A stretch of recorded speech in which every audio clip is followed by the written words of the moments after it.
It is the hour before dawn, and you are lying low in a small wooden boat on water so wide that you cannot see the far bank. The boat is the kind that fishermen here have built for generations, narrow and flat-bottomed and worn smooth by hands and weather, and it sits very still on the surface, riding a current you can feel but not quite see, a slow, steady pull moving everything eastward in the dark. The water beneath you is the color of milky coffee, a soft pale brown even in this dim light, thick with the fine silt it has carried down from mountains you will never reach, and it makes no waves to speak of, only a long, low-breathing swell that lifts the boat a hand's width and sets it down again, gently the way a sleeping chest rises and falls. There is nothing you need to do here. There is nowhere you need to be by morning. Let the words come slowly, at whatever pace the night allows, and let yourself drift down, gently toward sleep, the way this whole great river is drifting, patient and unhurried, toward the sea. This is the Amazon, and the first thing to understand about it, lying here in the dark, is that the word river is almost too small a word to hold it. You have known rivers before, perhaps. You have stood on a bridge and watched water slide beneath you, and seen the far bank quite clearly, the trees on the other side, the houses, a person walking a dog. This is not that. From where you lie, there is water in front of you and water behind you, and to your left there is a low, dark line of forest a mile or more away, and to your right there is no far bank at all, only water going on and on until it meets the paling sky somewhere out past the edge of what your eyes can reach.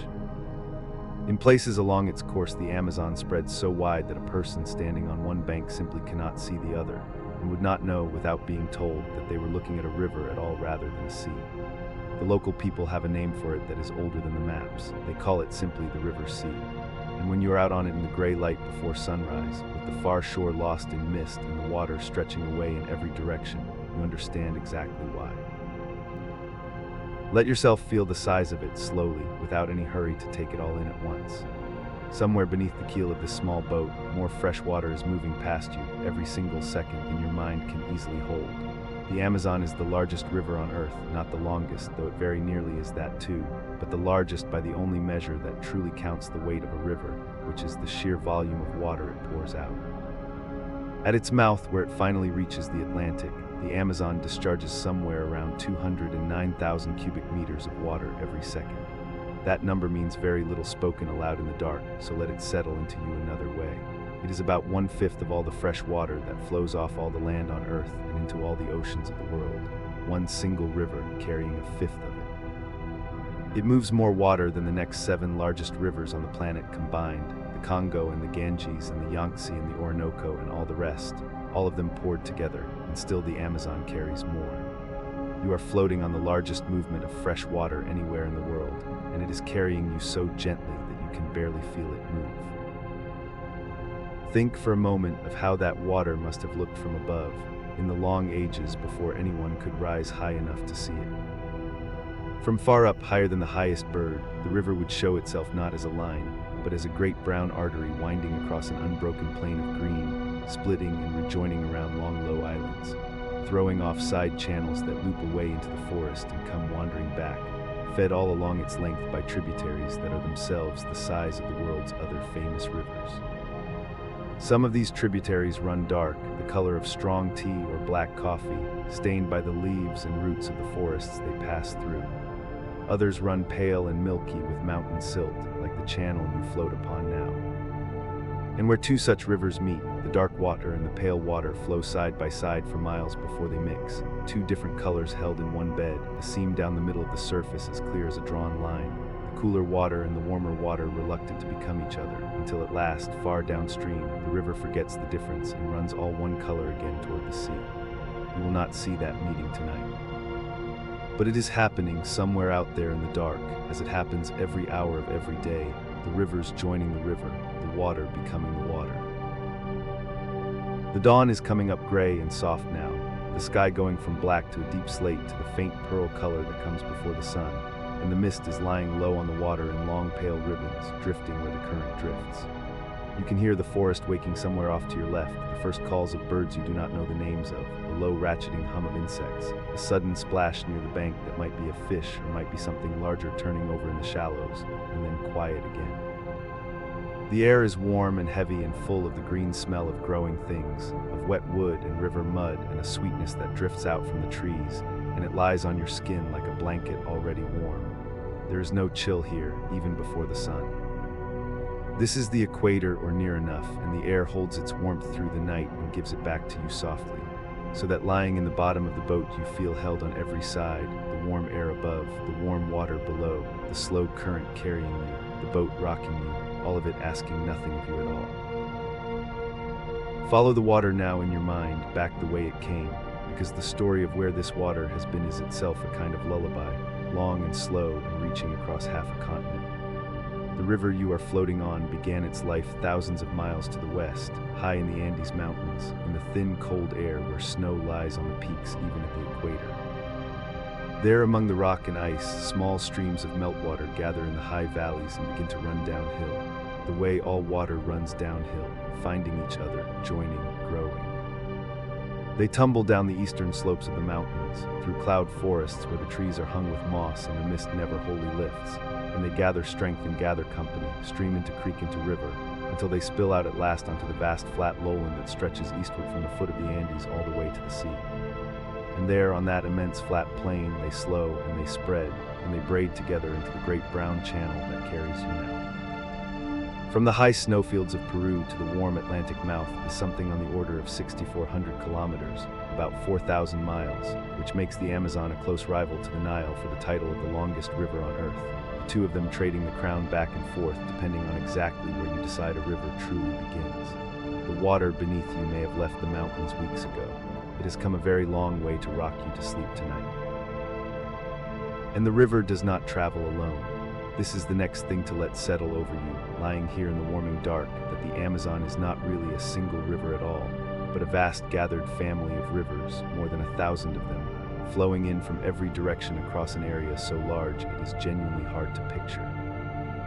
The land that drains into the Amazon, the basin, the great shallow bowl that gathers all this water and funnels it toward the sea, covers about 7 million square kilometers. That is nearly the size of the entire continent of Australia. It spreads across some 9 countries. Most of it lies in Brazil, but the basin reaches west into Peru and Ecuador, north into Colombia and Venezuela, south into Bolivia, and touches as well the small countries of the northeast coast, Guyana, Suriname, and French Guiana. Rain that falls on a hillside in any of those places, 1,000 miles apart, on a morning you will never witness, finds its way eventually into a trickle, and the trickle finds a stream, and the stream finds one of those 1,000 tributaries, and the tributary finds this main channel. And so the water that lifts your small boat tonight has been gathered, drop by patient drop, from a piece of the earth as large as a continent. Every rainstorm over that whole vast country is, in the end, on its way past you, on its way to the sea. The sun is up now somewhere behind the wall of forest, and the light is coming gold and low across the water, catching the mist and turning it the color of warm honey, and the surface of the river has gone from gray to a soft luminous brown, smooth as poured glass, with the long reflections of the trees laid across it in wavering streaks.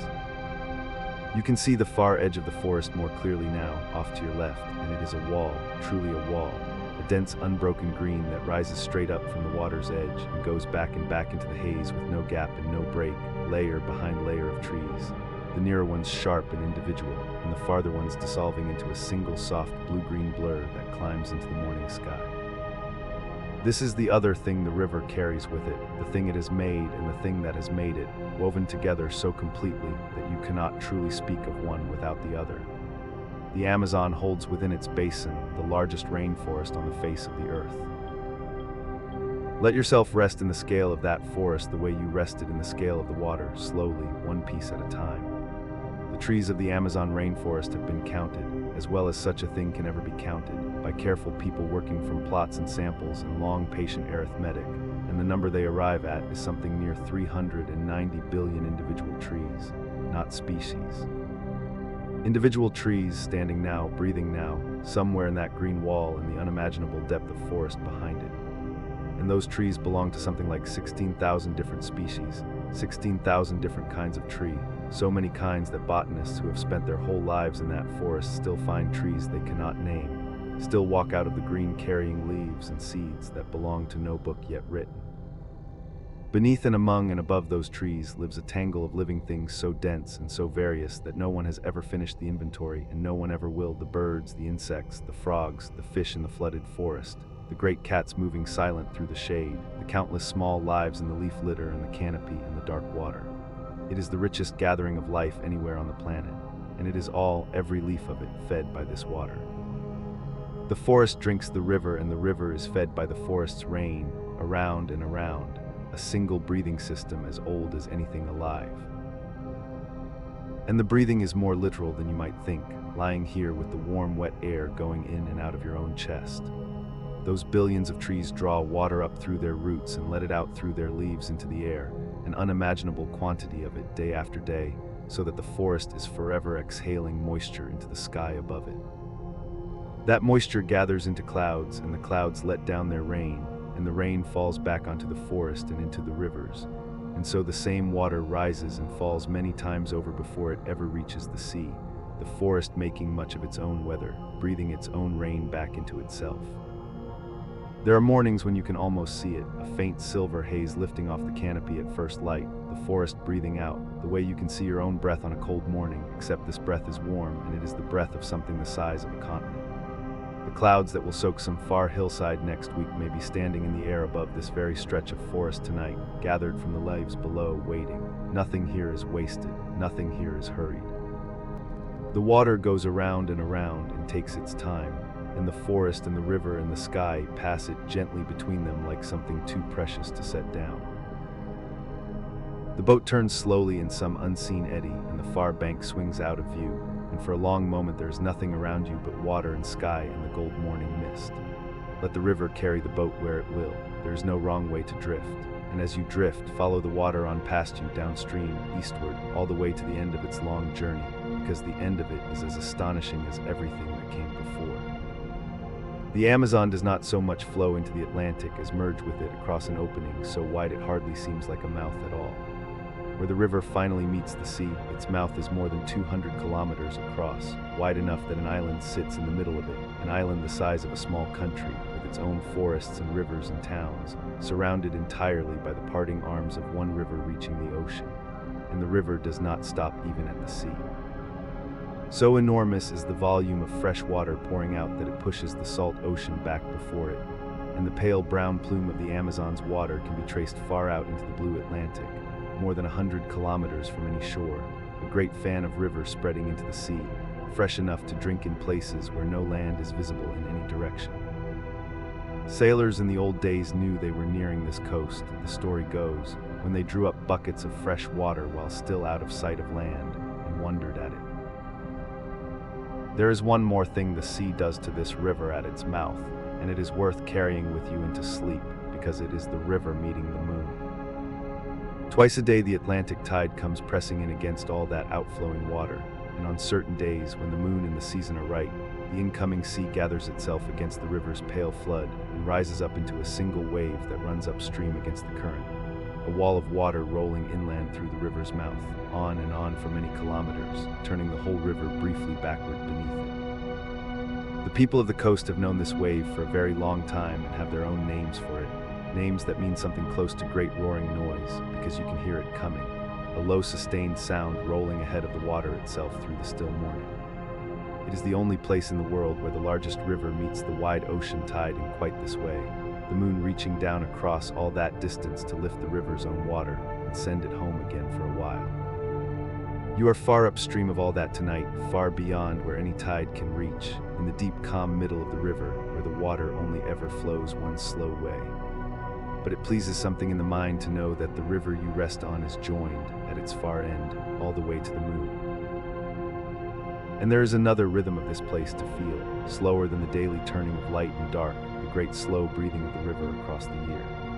For the Amazon does not stay the same size from season to season, it breathes. When the rains come heavy across the upper basin, the river swells and it rises not by a little, but by a great deal, lifting 9, 10, sometimes 12 meters above its low water mark, climbing higher than a house. And as it rises, it spreads far out beyond any bank, out into the forest itself, until tens of kilometers of trees on either side stand with their trunks in water, and the river and the forest become, for months at a time, a single drowned and shining world. In that flooded season, the fish swim in among the tree trunks and feed on fruit that falls from the branches above them. And people travel by canoe over ground they walked on dry months before, threading between the trees where a path once ran.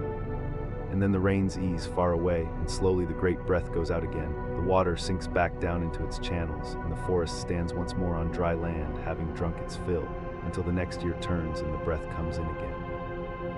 Lying here on the water, you are floating on something that is, in the deepest sense, alive, that rises and falls, that breathes in and out, that has been breathing this same slow breath for longer than there have been people to watch it. There have been people to watch it, though, for a very long time. The forest along these banks has been home to many nations of people for thousands of years, who knew this river not as the largest in the world, for they had no way to measure it against rivers they had never seen, but simply as the water, the great water, the thing at the center of the world they lived in, the giver of fish and the maker of seasons, and the road that carried them everywhere they needed to go. They had their own names for it, many names in many languages. The name you know it by now, the name that came to be written on all the maps, is a newer thing, and it carries a strange and human story. In the years 1541 and 1542, a Spanish explorer named Francisco de Orellana became the first European to travel the length of this river from the mountains to the sea. He had not set out to do it. He had come down out of the Andes on a desperate expedition gone wrong, searching for cinnamon and gold and finding only hunger. And when his party split, he and a small band were carried away downstream on the current, unable to turn back against it, swept onward through an immensity of forest and water that no one of his world had ever seen or imagined. For months they drifted east, the way you are drifting now, past the green walls and the wide brown reaches, surviving as they could, with no notion of how far they had to go or whether it would ever end. And somewhere on that long descent, Orellana later reported his party came into conflict with warriors along the bank. Among them, he said, fierce women who fought alongside the men. Whether he saw truly what he described, or misremembered, or embroidered the tale in the telling, no one can now say.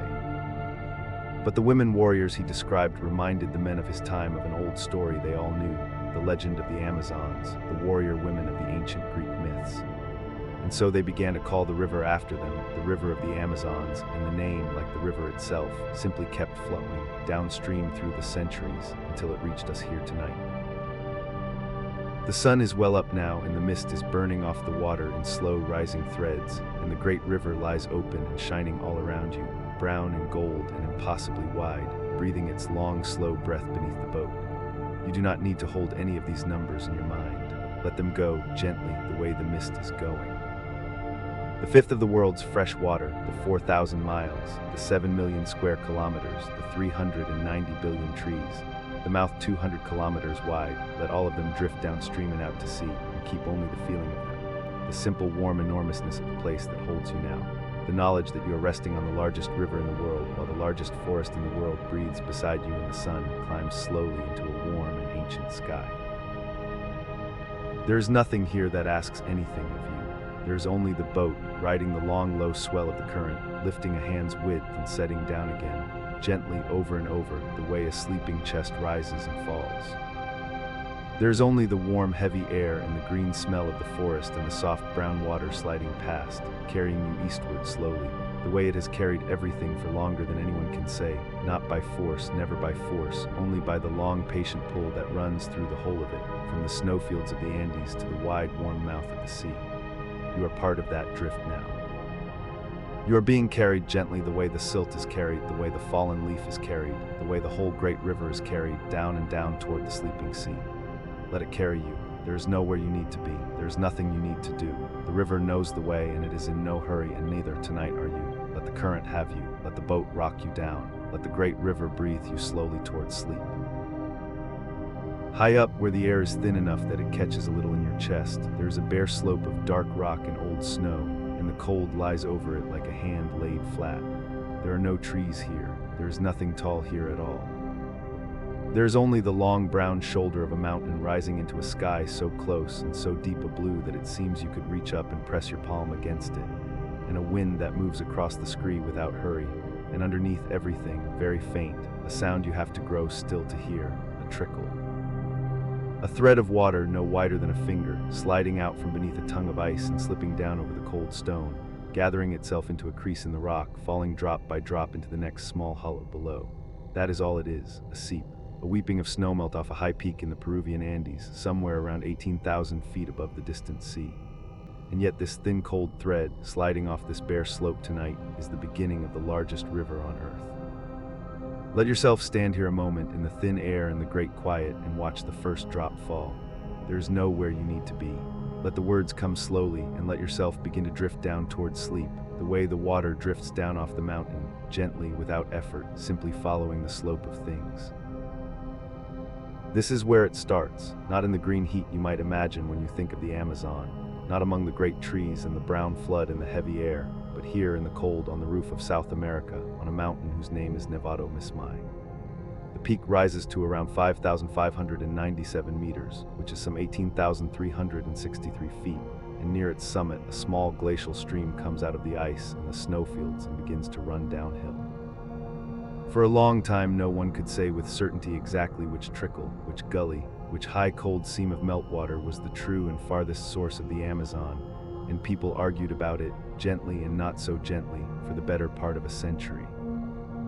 The river was so vast at its mouth, so impossibly wide where it met the Atlantic, that tracing it backward to a single beginning, to one specific stone where one specific drop first gathers, was a labor that took expeditions and instruments and years.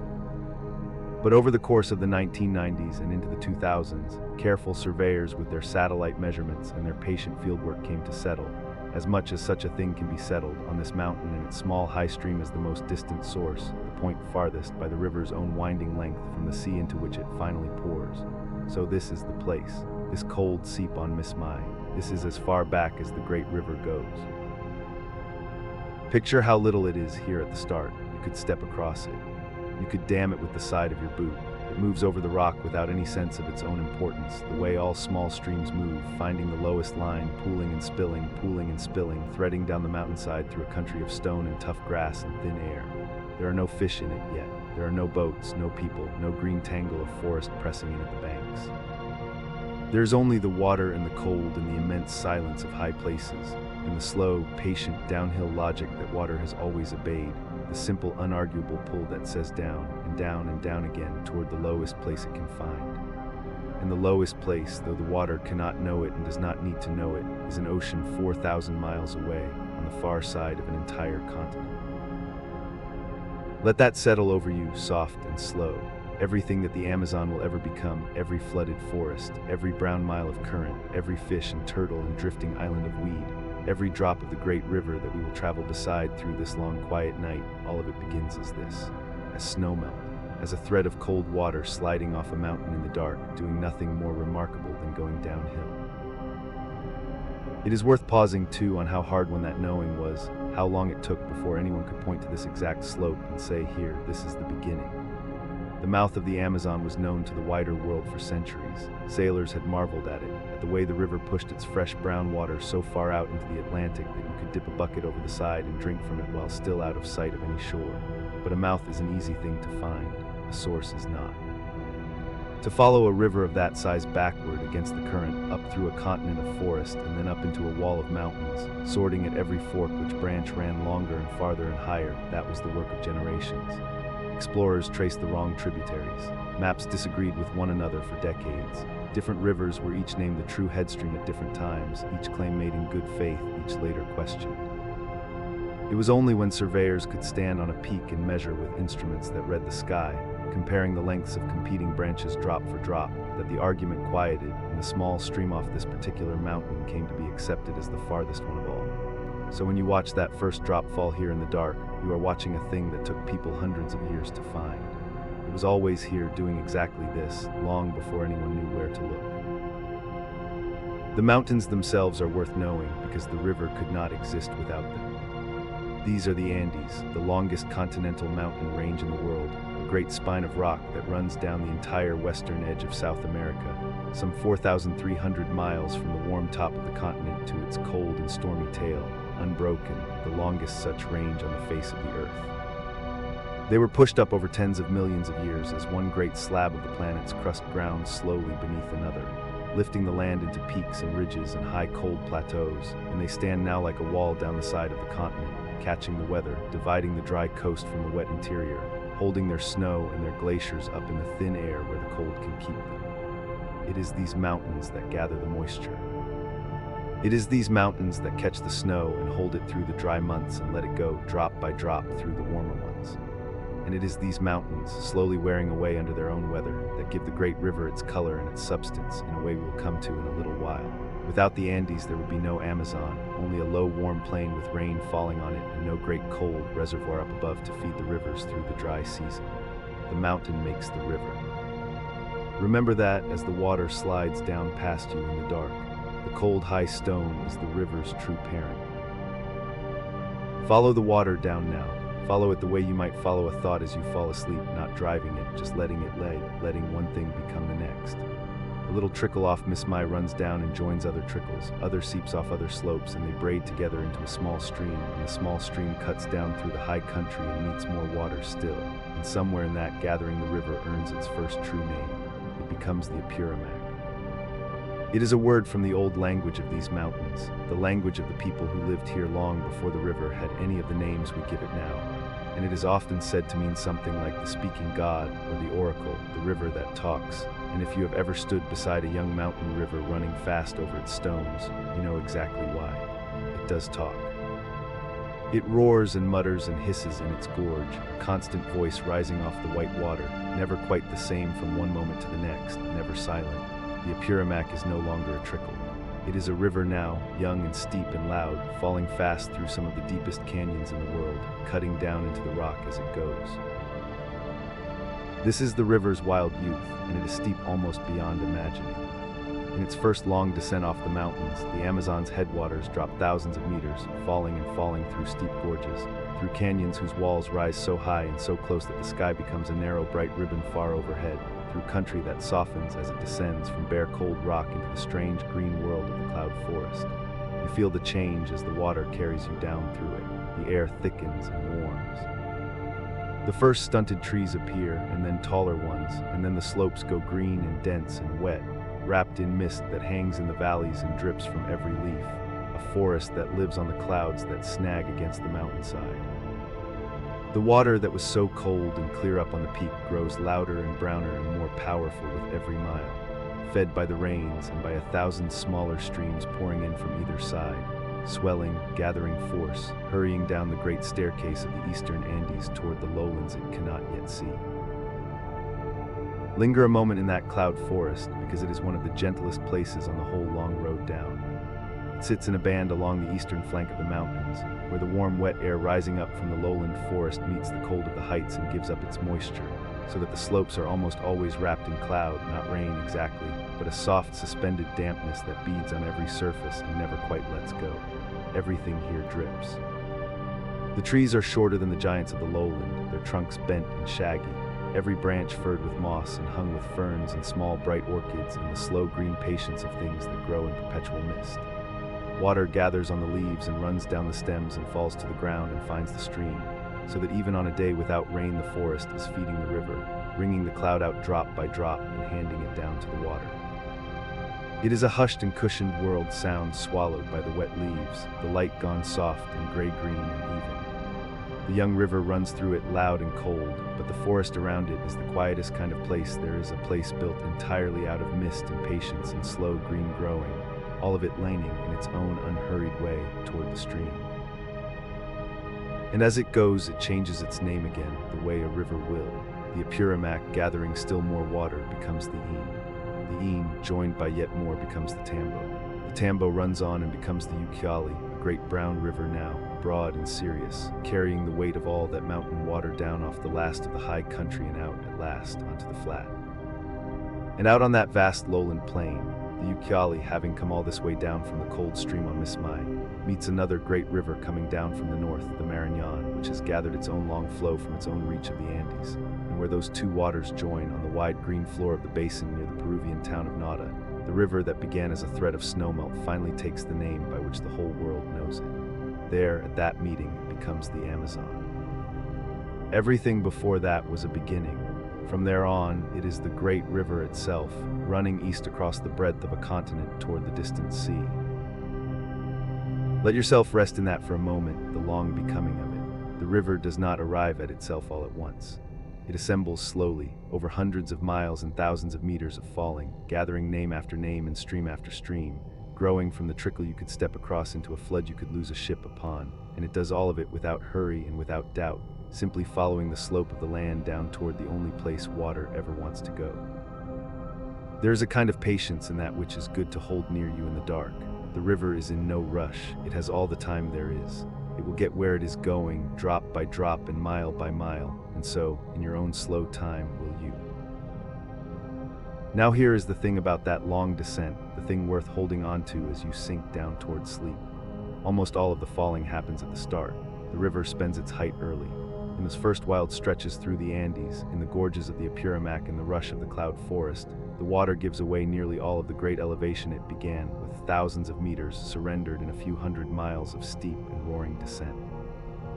It comes down off the roof of the continent fast and hard, and then it reaches the bottom of the mountains and it spills out onto the floor of the Amazon basin, and almost everything changes. The roaring stops, the gorges open out. The land goes flatter than you can easily picture, an immense low green plain stretching away to the east farther than the eye or the mind can follow, and the river, which has been falling so steeply for so long, suddenly has almost nowhere left to fall. This is one of the quietest and most astonishing facts about the great river, and it is a good one to fall asleep on. Once the Amazon reaches the lowland plain, its gradient very nearly vanishes. For the rest of its enormous journey to the sea, for thousands of miles of brown water rolling east across the continent, the river descends only a few centimeters for every kilometer it travels. A few centimeters, less than the length of your hand, spread over the better part of a mile. The land is so flat and the fall is so slight that across some great stretches the water barely seems to lean downhill at all. It moves not because the slope drives it hard, but because there is simply so much of it, an unimaginable volume of water pressing forward under its own vast weight, easing seaward across a plain so level that the river spreads and wanders and braids and floods sideways for miles in the wet season, with scarcely any grade to hold it in a single channel. All the steepness, all the violence, all the great drop of the river's life, it spent it back there in the mountains in the first short reach off the Andes.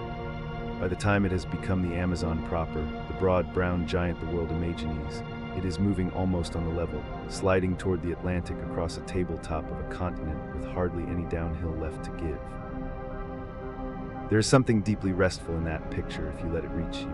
The wild part is behind it. The roaring and the falling and the steep cold gorges are all in the river's past now. What remains is the long, flat, easy seaward drift, mile upon mile of slow brown water moving so gently across so level a land that you could float upon it and feel almost no current at all. Only the broad, patient seaward pull of all that water going home. That is most of the river's life, not the rushing. The drifting, the long, low, almost level glide across the plain, in no hurry, falling a few centimeters at a time, taking all the days it needs. And think too of how strange and lovely that flatness makes the basin. With so little fall to drive it, the river does not cut a single deep channel and stay in it. It sprawls. It leaves old beds behind and finds new ones. It loops back on itself in great slow bends, and sometimes a bend grows so round that the river finally pinches across its own neck and abandons the loop entirely, leaving a curved lake stranded out on the plain like a discarded ribbon of water, still and quiet, slowly filling with weed. The whole floor of the basin is written over with these old curves and oxbows, the river's own past handwriting, the record of where it used to run before the gentlest of nudges sent it somewhere else. A few centimeters of fall per kilometer is so little grade that the smallest thing can turn the water aside, and so the river is forever wandering, forever rewriting its own course across the flat, in no hurry to commit to any one path because it has all the time and all the room in the world.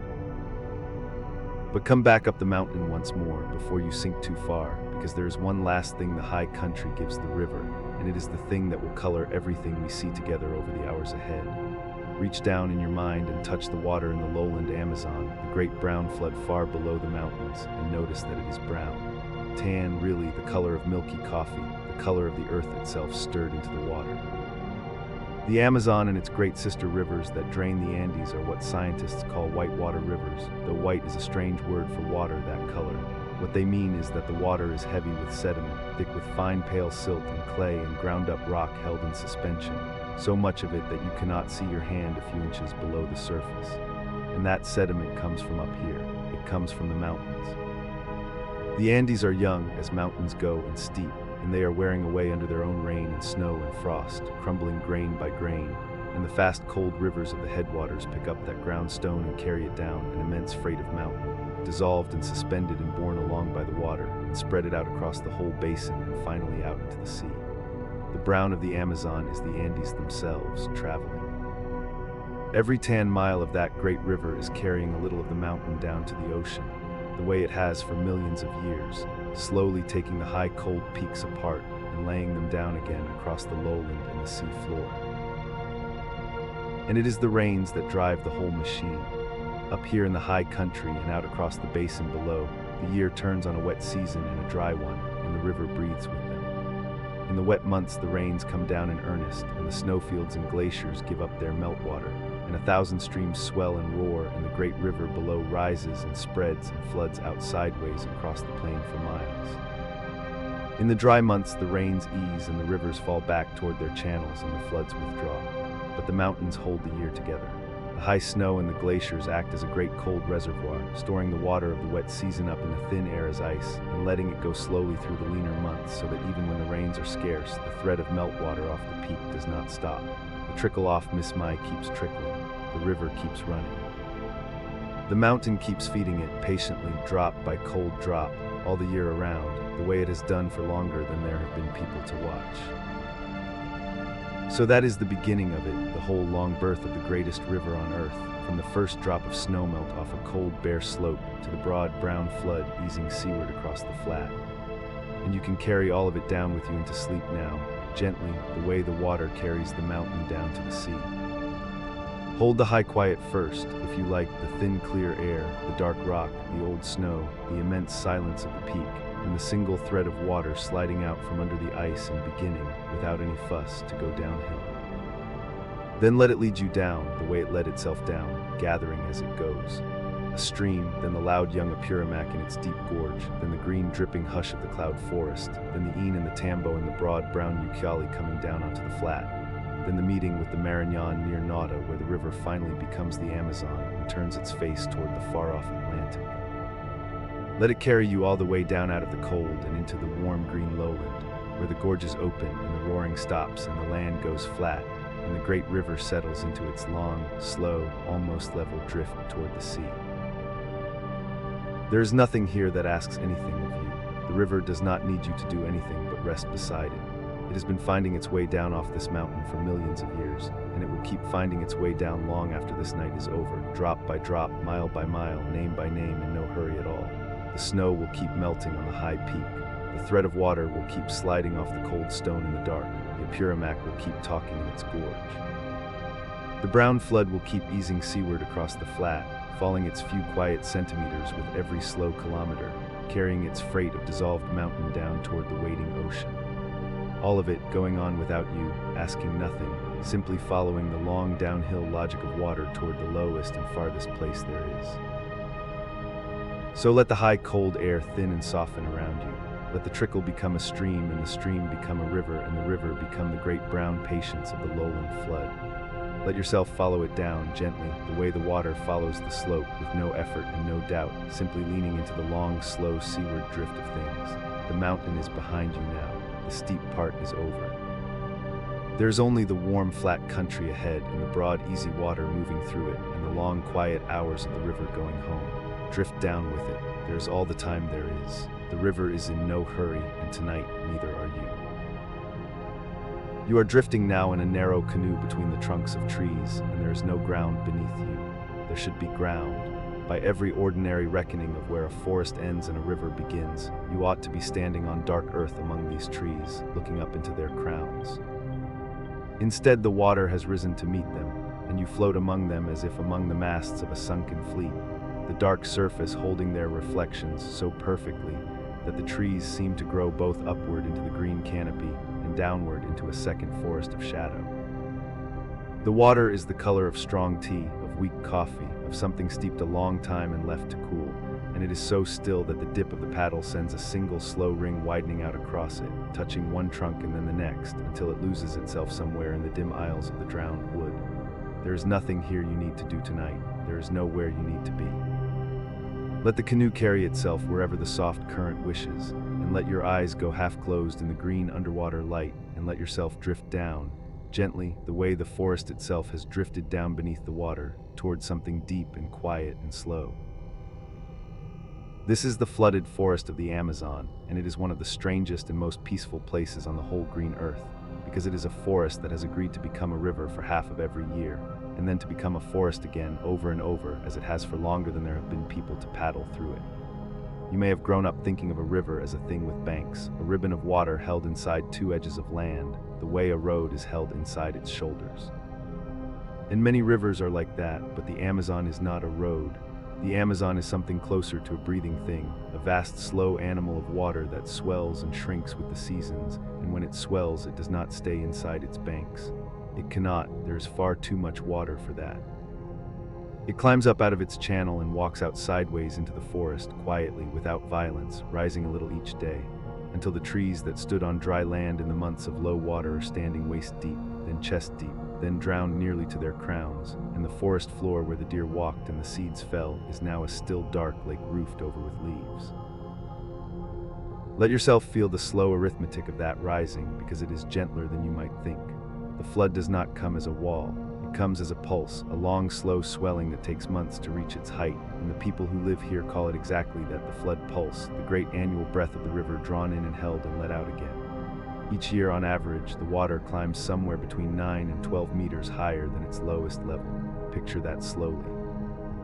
9 to 12 meters is the height of a 3 or 4-story building, an entire wall of water added not all at once but a finger's width at a time, day after day, week after week, for months, until the river stands as tall as a house above where it lay in the dry season. And across the basin, that rising water spreads out into the trees and drowns an area of forest so large that the mind has trouble holding it. Tens of thousands of square kilometers of standing forest gone quietly under, season after season, a flooding on a scale that happens nowhere else on the planet in quite this way. And the trees, the extraordinary thing about the trees is that they do not die. They have been doing this for ages. They expect it.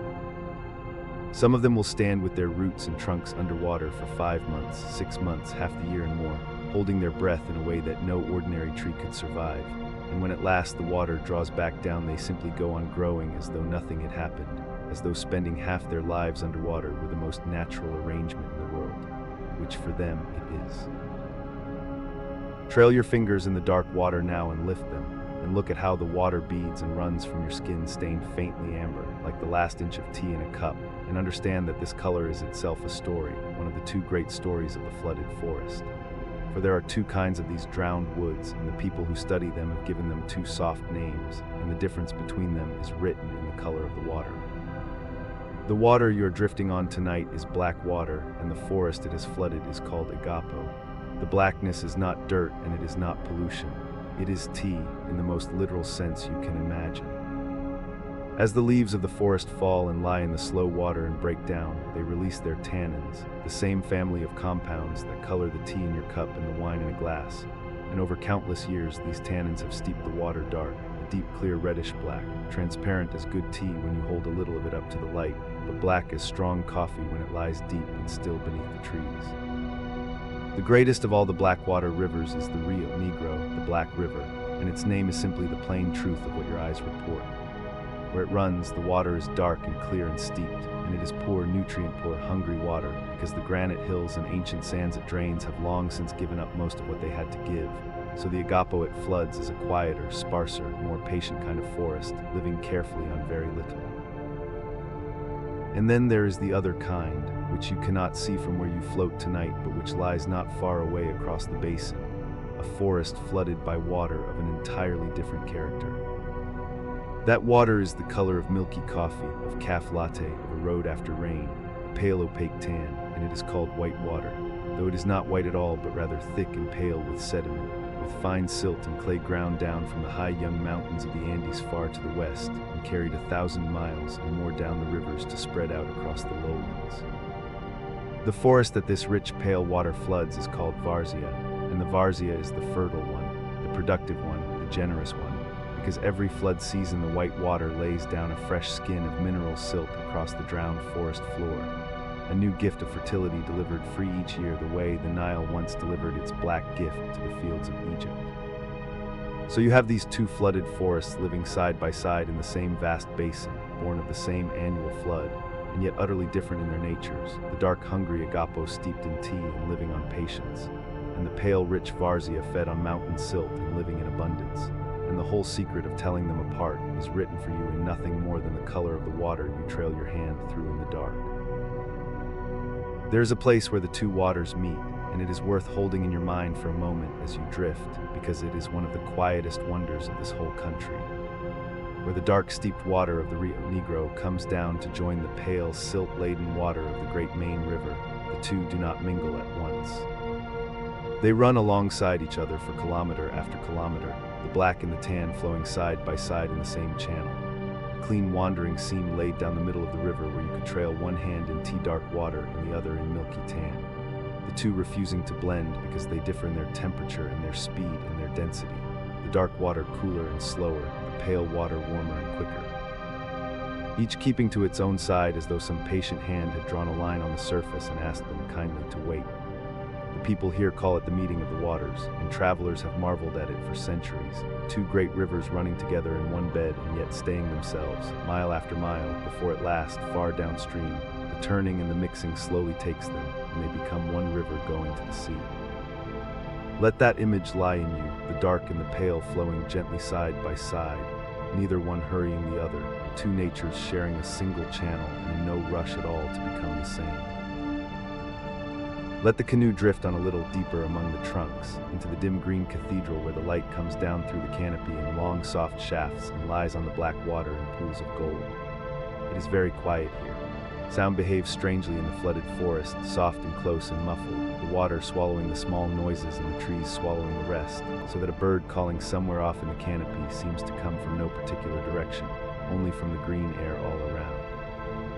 And beneath you, beneath the dark mirror of the surface, there is a whole world moving through the trees that you can only half see, shapes and shadows sliding between the trunks where the deer once walked, because the fish have come up into the forest. This is the part that is hardest to believe until you have seen it, and easiest to love once you have. The fish swim through the forest now. They move among the branches. They nose along the drowned trunks where the bark is furred with new green growth, and they hang in the gold shafts of light between the leaves, and they are everywhere you cannot quite see them.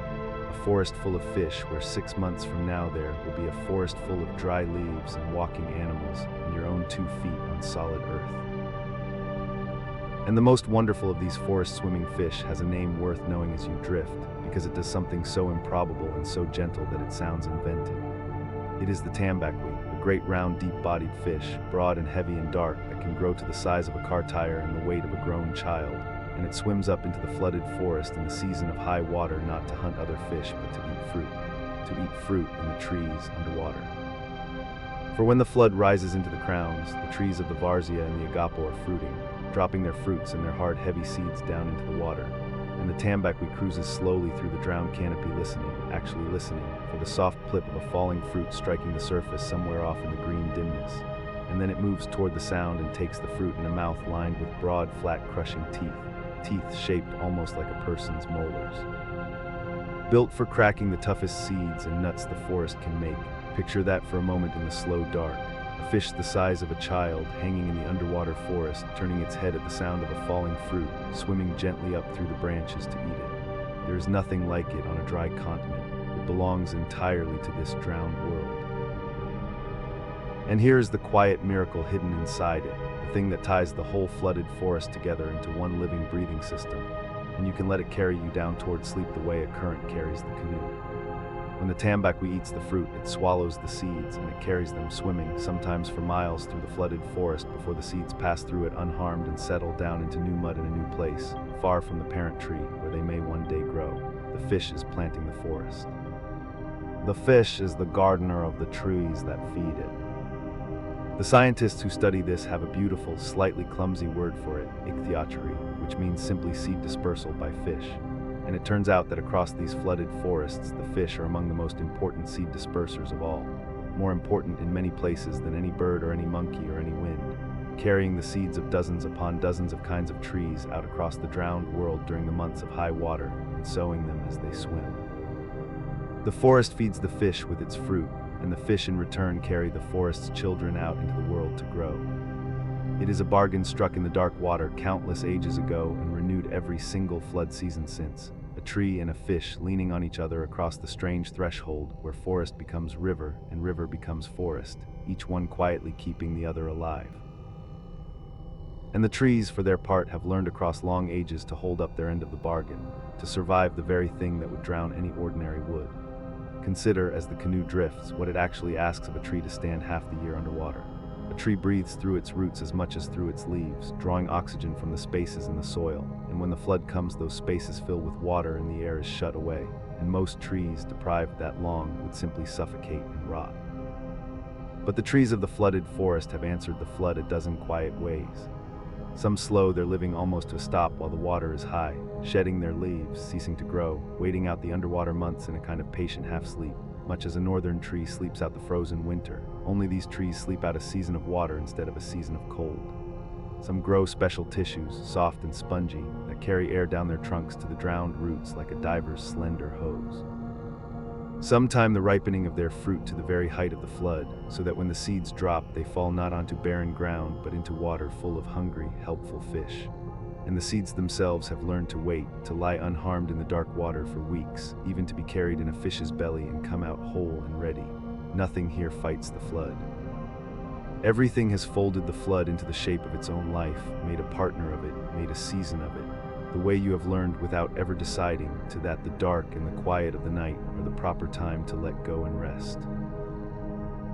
Let that settle into you, soft and slow, as the canoe turns gently in the still black water. The forest and the river are not two things here. They are one thing wearing two faces, and the creatures have learned to live across both. Out in more open water, where the trees thin and the flooded forest opens into broad still lagoons, there are larger shapes moving too, and you might, if you are very still, see the slow surfacing of something gray and pink, a long beaked head breaking the surface for a single breath and then sliding under again. A river dolphin, the boat, swimming through territory that will be solid dry land before the year is out. Threading the same spaces between the same trees that a paca or an agouti will trot across in the season of low water. And in the quietest, weediest backwaters there are manatees, the gentle gray Amazonian manatees, great slow shapes grazing the drowned meadows of floating plants, moving through the flooded forest with the unhurried patience of creatures that have all the time in the world. Dolphins and manatees in a forest, fish in the treetops.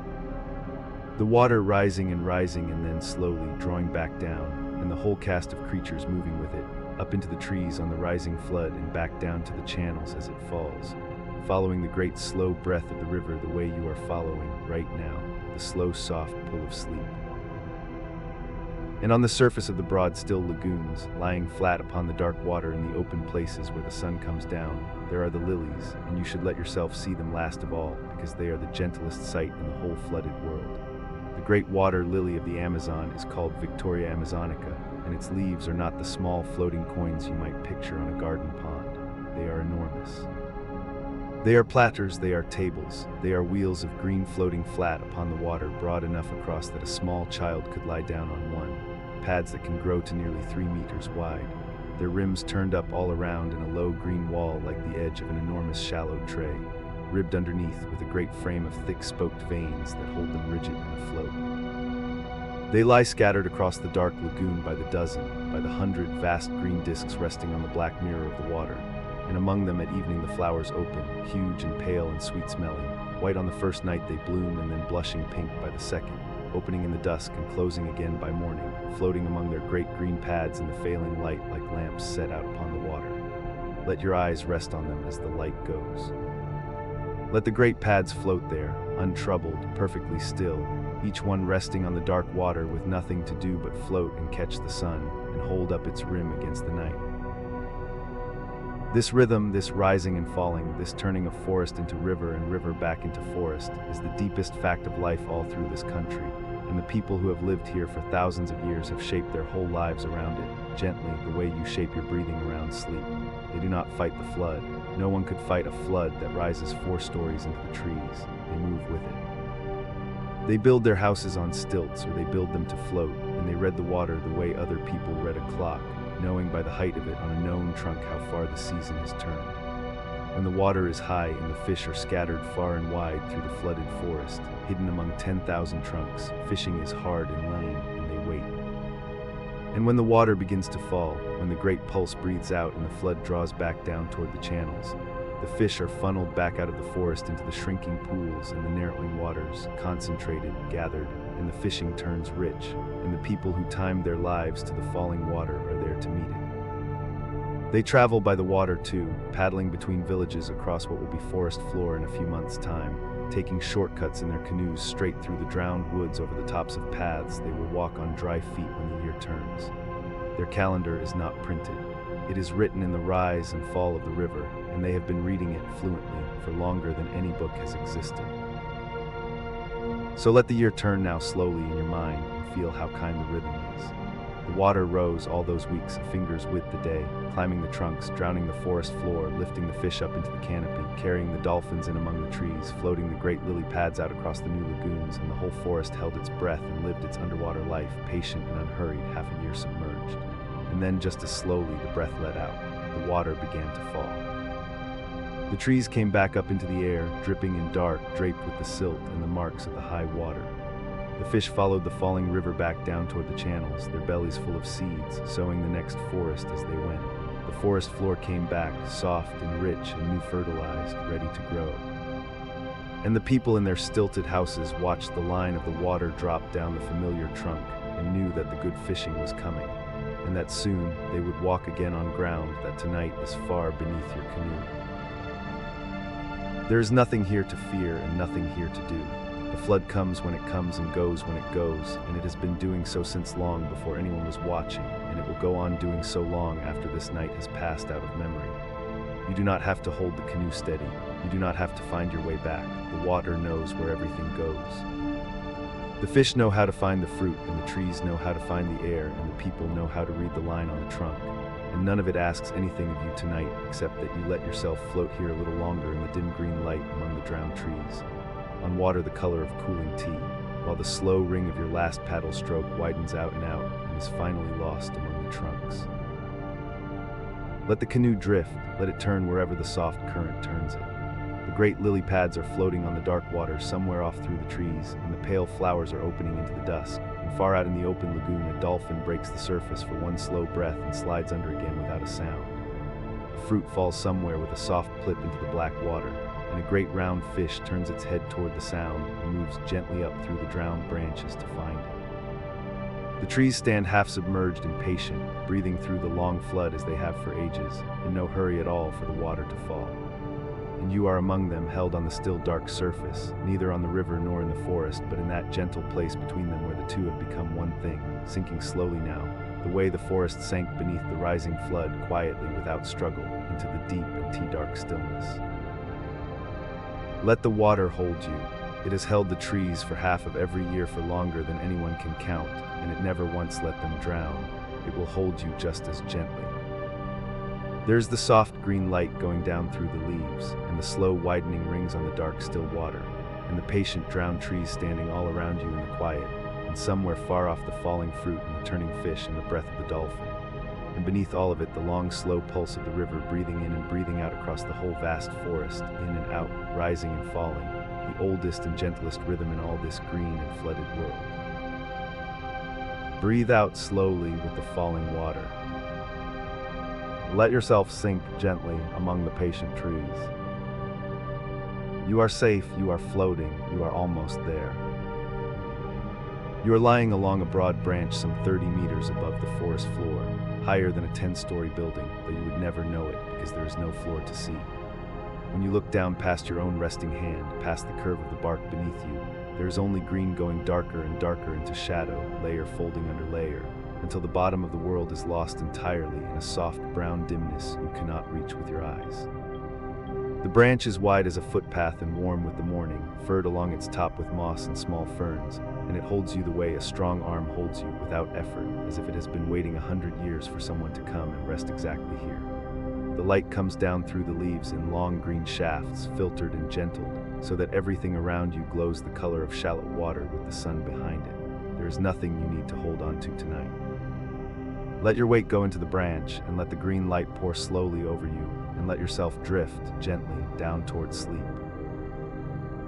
This is the canopy of the rainforest, the great green roof of the world, and to understand where you are resting, it helps to know the shape of the whole forest below you, the way you might know the floors of a tall and quiet house before you climb into the highest room of it. For the rainforest is not one thing. It is built in layers, stacked one upon another from the dark earth to the open sky, and each layer is its own world, with its own light and its own air and its own creatures, and most of them never meet. Far below you at the very bottom lies the forest floor, and it is a dim and patient place. You might imagine the floor of so vast and living a forest to be drenched in light, but the opposite is true. The leaves above are so dense, layer upon layer of them, that only about 2 parts in 100 of the sunlight that strikes the top of the forest ever reaches the ground, 2%. The rest is caught and drunk and scattered long before it arrives, so that the floor lives in a perpetual green twilight, still and warm and quiet, where the air does not move and the fallen leaves break down quickly in the damp heat, and almost nothing green can grow for want of light. It is a soft brown country of roots and fungus and slow decay, of leaf litter and the great buttressed feet of the trees, and it is the foundation of everything, but it is dark and it is far away, and you cannot see it from here, and you do not need to. Above the floor rises the understory, the shadowed middle world of slender young trees waiting their turn, of broad leaves spread wide and flat and hungry to catch what little light filters down, of shrubs and saplings and the trunks of the great trees passing through on their long climb upward. It is dim there too, dappled and humid and still, a world of patience, where a young tree may wait for decades in the gloom for an old giant to fall and tear open a window of sky, and only then race upward toward the light it has been waiting for all its life. The leaves of the understory grow broad and dark and thin, spread wide as open palms to gather every scrap of brightness that slips through the green ceiling above, and the air there hangs heavy and unmoving, thick with warmth and the smell of damp wood, so still that a falling leaf seems to take an age to reach the ground. You pass through that shadowed middle country on your way up here, rising through it like a swimmer rising through deep water toward the bright surface far above, the light growing stronger and warmer with every meter, the air growing freer until you broke through into the brightness where you rest now. And above even this, above the rolling green roof where you lie, a few great trees rise higher still, standing alone with their crowns lifted clear above all the rest, into the open wind and the unbroken sun. These are the emergents, the giants of the forest, and they tower to 50 and even 60 meters, head and shoulders above the canopy, like solitary hills standing above a green plain. The kapok is one of them, the great ceiba, sacred to many of the peoples of this forest, its enormous trunk flaring out at the base into vast flat buttresses taller than a person, its branches spread wide and flat at the very top to drink the full light of the open sky. The Brazil nut tree is another, rising clear of its neighbors, its heavy fruits ripening high above the world, fed by a kind of bee that must travel far through the forest to pollinate it. These giants are the oldest and the largest living things for hundreds of kilometers in any direction, some of them standing for centuries, weathering the storms that the lower trees are sheltered from, and from their lonely crowns, the whole rolling green country of the canopy spreads out below like a soft and endless sea. You can see one of them now not far off, lifting its broad pale crown above the level of the leaves, catching the full gold of the morning, and the sight of it is somehow deeply restful, that great patient thing, standing alone in the light, holding its place above the world for longer than anyone alive can remember. And then you broke into this, the canopy itself, the bright crowded roof of the forest, where the treetops weave their leaves together some 30 meters up into a vast and almost unbroken surface of green. This is where the light lives. This is where the forest meets the sun, and gives the sun its leaves to fall upon and takes back warmth and growth in exchange. From above, the canopy looks like a single rolling landscape, mound upon mound of green stretching to the hazed edge of sight, like a sea scene from a great height. But it is not a surface. It is a country with depth and structure, full of branches and hollows and hanging gardens and broad sunlit highways of bark, and it holds, by the best estimates, something close to half of all the living things in the entire forest. Half of all that lives, gathered up here in the light where you're resting now. And here is a thing worth letting settle slowly into you, the way the warmth settles into the branch beneath you. The canopy is so rich, so crowded with life, so much its own complete and self-contained world, that for most of human history we barely knew it was there. We walked the dim floor and looked up at a green ceiling and could not reach it, and the life that fills it, the flowers and the frogs and the insects beyond counting, lived out whole generations far over our heads, unseen, unnamed, going about their bright business in the sun while we moved in the shadows below. It is only quite recently, with cranes and walkways and patient climbing ropes, that people have begun to come up here and look, and what they have found is that the treetops are perhaps the richest gathering of life anywhere on the surface of the earth. You are lying in the middle of it now. You are a guest in the brightest room of the oldest house in the world. Look along the branch that holds you, and you will see that you are not its only resident. The bark is not bare. It is upholstered, gardened, colonized, covered in small living things that have made their home up here in the sky, growing not in soil but on the tree itself, on the bark and in the crooks of the branches, drinking from the damp air and the falling rain. These are the epiphytes, the plants that grow upon other plants, and they turn every branch of the canopy into a hanging garden. There are mosses laid like green velvet along the top of the bark. There are ferns uncurling from the crooks. There are orchids, tiny and exquisite, their strange curved flowers opening in the green light, rooted to nothing but the branch, asking nothing of the earth at all. And there are the bromeliads, and the bromeliads are a small miracle worth dwelling on as you drift. A bromeliad is a rosette of stiff, overlapping leaves, arranged like the petals of a great waxy flower, and the leaves are shaped to do one quiet, ingenious thing: they catch and hold water. Rain falls and mist gathers, and the bromeliad funnels it down into the cup at its center, into the wells between its leaves, and there it keeps a small private pool.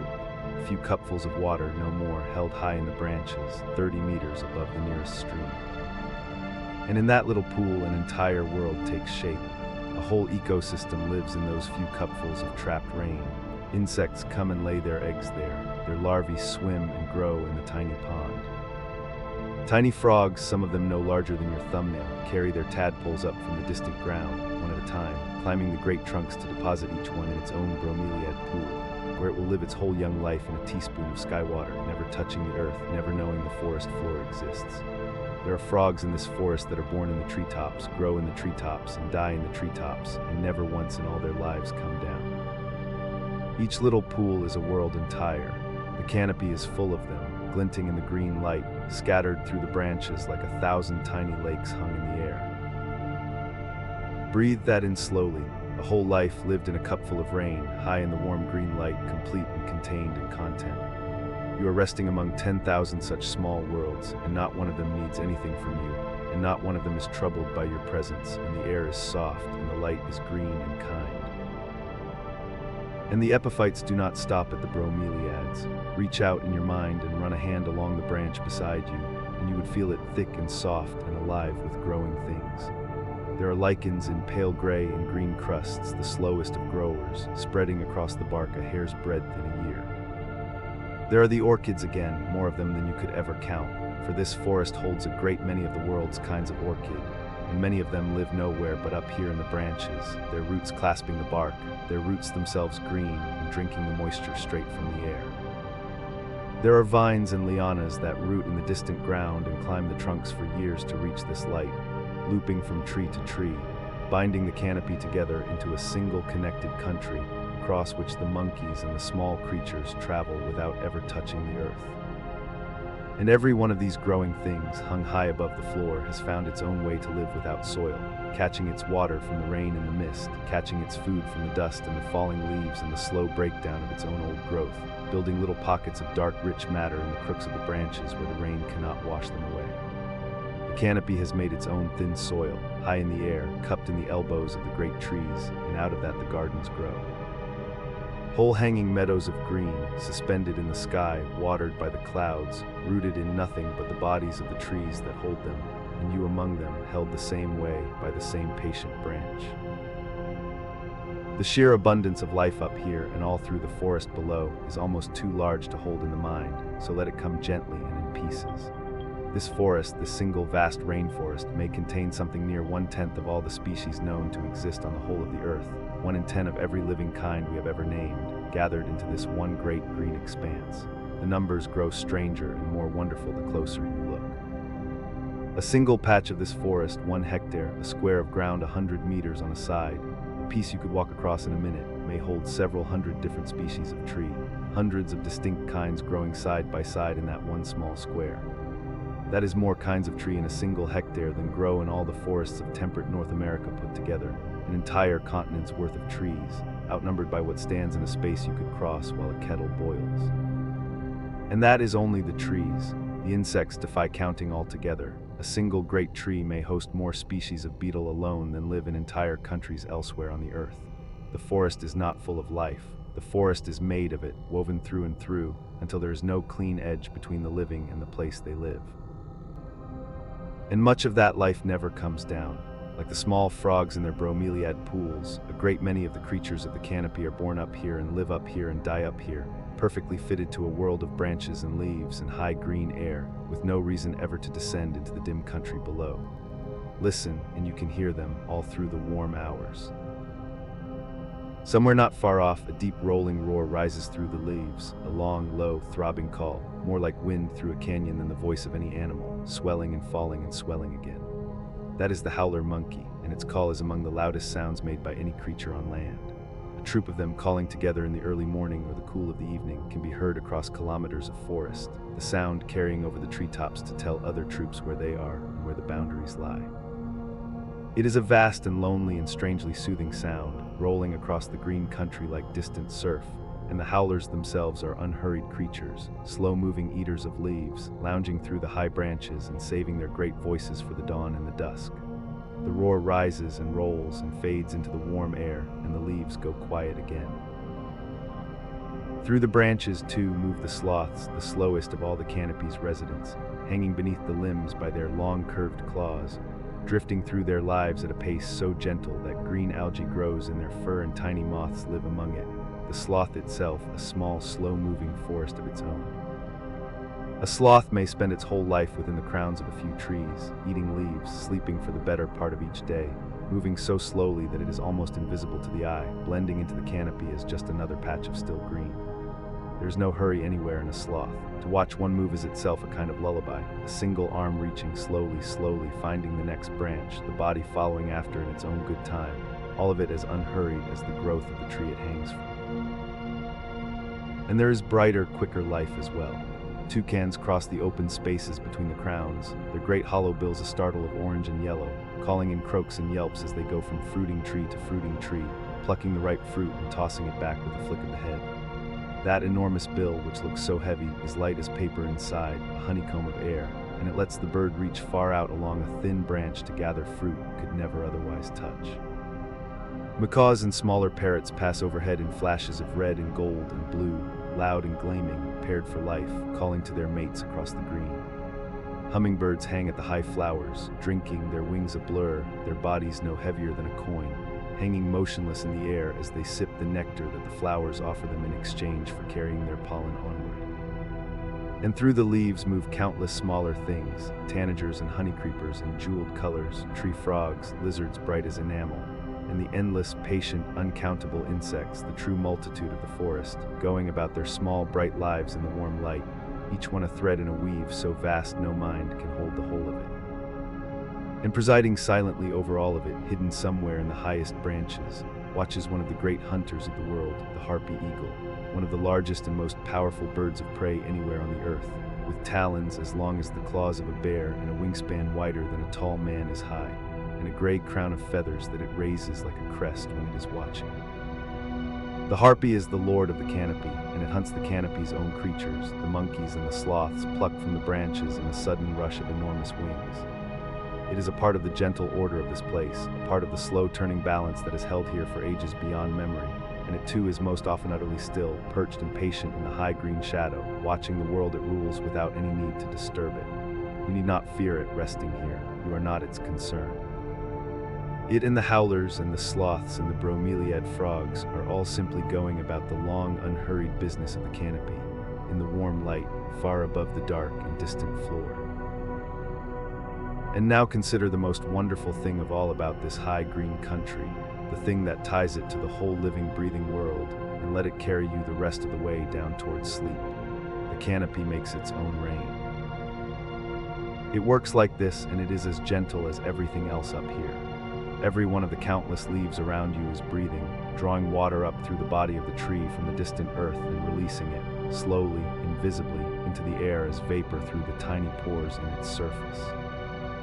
A single great tree may release hundreds of liters of water into the air in a single day, and the forest holds an unimaginable number of trees, each one breathing out its quiet cloud of moisture into the warm air above the canopy.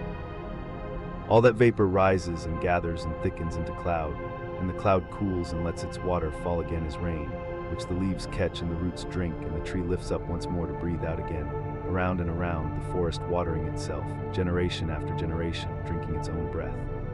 The rainforest recycles a great part of its own rainfall this way, passing the same water up and down between the earth and the sky over and over as it drifts slowly across the continent. And it does more than water itself. The forest breathes out so much moisture on so vast a scale that the air above the canopy becomes laden with it, and these enormous masses of humid air drift away on the high winds in great invisible currents, rivers of moisture flowing through the sky, carrying water vapor for thousands of kilometers across the land, watering distant places far from the forest's edge.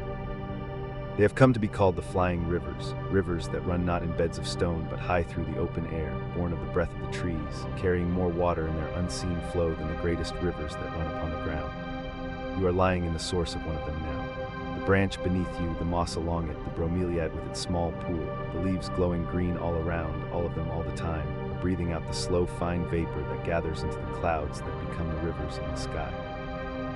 The forest is making weather. The forest is, in its slow and patient way, breathing the rain into being, and you are breathing with it, slow and deep and easy, in time with the leaves. The sun has climbed higher now, and the green light has thickened to gold, and a deep warm drowsiness moves through the canopy the way the breeze moves through it, soft and unhurried. The howlers have fallen quiet, the toucans have settled. The bright birds have gone still in the high leaves, and the whole green roof of the world seems to breathe more slowly, the leaves swaying lazily, the warm, moist air shimmering and rising, and you feel your own thoughts growing soft and golden and slow, melting into the warmth, sinking deeper into the mossy cradle of the branch that holds you 30 meters above a floor you will never need to see. There is nothing to reach for here, there is nowhere you need to be. The tree that holds you has stood for longer than anyone can remember, lifting its whole bright world of frogs and flowers and slow sloths and hanging gardens up into the light, and it does not strain and it does not hurry. It simply grows and breathes and holds you among its leaves, rocking just slightly in the warm rising air.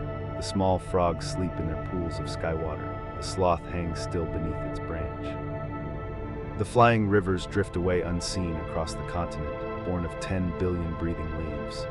And the green light pours down over all of it and over you, gentle as anything in the world. Let this part of the story rest now. There is nothing here you need to remember. Let it fade like the gold light slowly deepening over the endless rolling green, and let your breath grow slow and even and deep in time with the breathing of the leaves. You are warm and you are held, and you are high in the gentle light at the top of the living world, and there is nothing left to do tonight. Sleep well. The last light has gone now, not all at once, but the way it always goes here near the equator, where there is no long lingering dusk to ease you into the dark. Only a brief gold flare through the high branches, a deepening of the green into blue, and then the night comes down over the forest swift and complete, like a hand laid gently over a lamp. The river before you turns from silver to pewter to black, and the trees lose their edges, and the whole vast forest, which a moment ago was 1,000 separate leaves, becomes one soft and breathing darkness. You are still here beside the slow dark water, and there is nothing you need to do. There is nothing here to fear. The night in this forest is warm and close and kind, and you will move through it slowly, the way the river moves, in no hurry at all. Listen first, because in the day the forest spoke mostly in birdsong and the rustle of leaves, and those voices are settling now, going quiet one by one as the daytime creatures fold themselves away. The macaws have gone to their roosts. The toucans have tucked their great bills beneath their wings. The monkeys that crashed and called through the canopy all afternoon have grown still, and into the space they leave, a different chorus rises, deeper, denser, more continuous, a wall of sound that does not pause for breath. This is the true voice of the rainforest, the one that runs all night long, and once you hear it, you understand that the daytime forest was only the quieter half of the story. The frogs begin it down at the water's edge and up in the wet hollows of the trees. There are more kinds of frog in this one forest than in almost any place on earth, hundreds upon hundreds of species, and after dark a great many of them are calling at once, each to its own kind and its own pitch and rhythm. Some send out a deep, slow knocking like a finger tapping wood. Some trill high and silvery and unbroken. Some give a single round wet note and then a long, patient silence before the next. There are clicks and chirps and low groaning calls and sounds almost like dripping water, and all of them layer together into one enormous breathing song that fills the whole dark forest and never quite stops. The males are calling for mates in the way they have called for tens of millions of years, and to your ear it is simply a lullaby, vast, soft, pulsing, rising from every direction at once, asking nothing of you but that you let your own breath slow down to meet it. And beneath the frogs holding them up runs the insect's song, and this is the deepest layer of all, the one that never falters, the sound the forest seems to make simply by existing. The katydids and the crickets and the cicadas of the Amazon night are almost beyond counting. In a single patch of forest, there may be more kinds of katydid alone than there are kinds of bird, each with its own particular shaped call, sawing and ticking and ringing in the warm dark. Some of them sing so high and so steadily that the sound becomes a kind of silver wire stretched across the whole night. The cicadas pulse and swell and fade and swell again. The crickets keep their small, even time.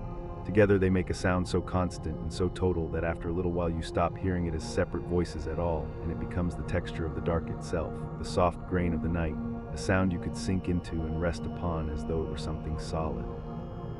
It is one of the loudest natural choruses on the whole earth, this insect song, and yet there is nothing harsh in it. It only goes on, and you let it carry you.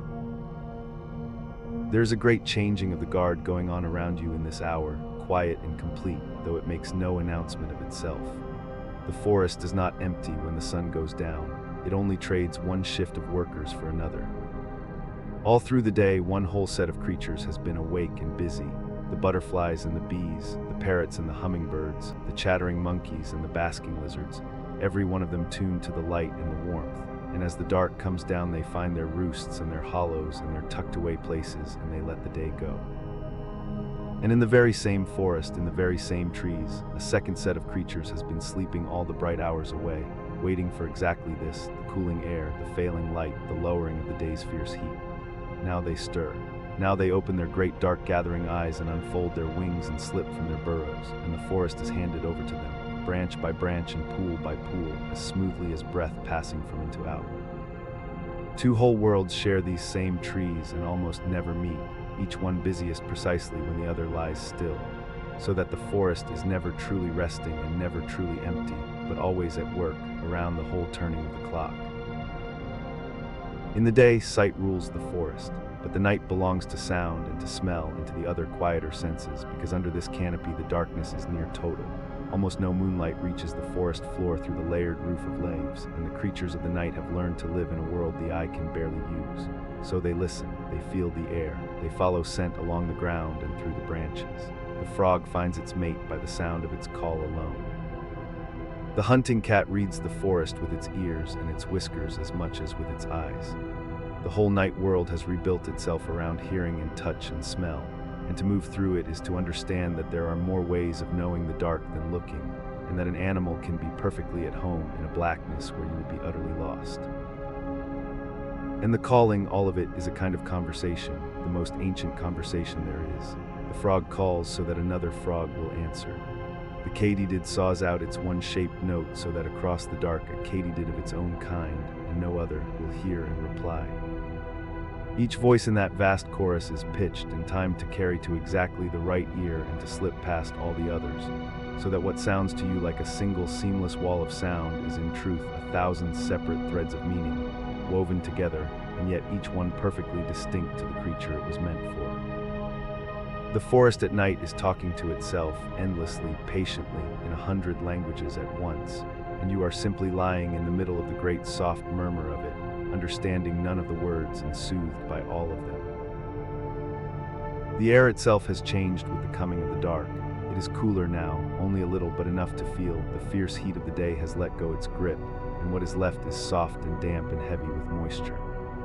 As the forest cools, the water it has been holding all day begins to settle out of the air, and a fine mist gathers low over the river, pale and slow, drifting between the dark trunks, softening every edge it touches.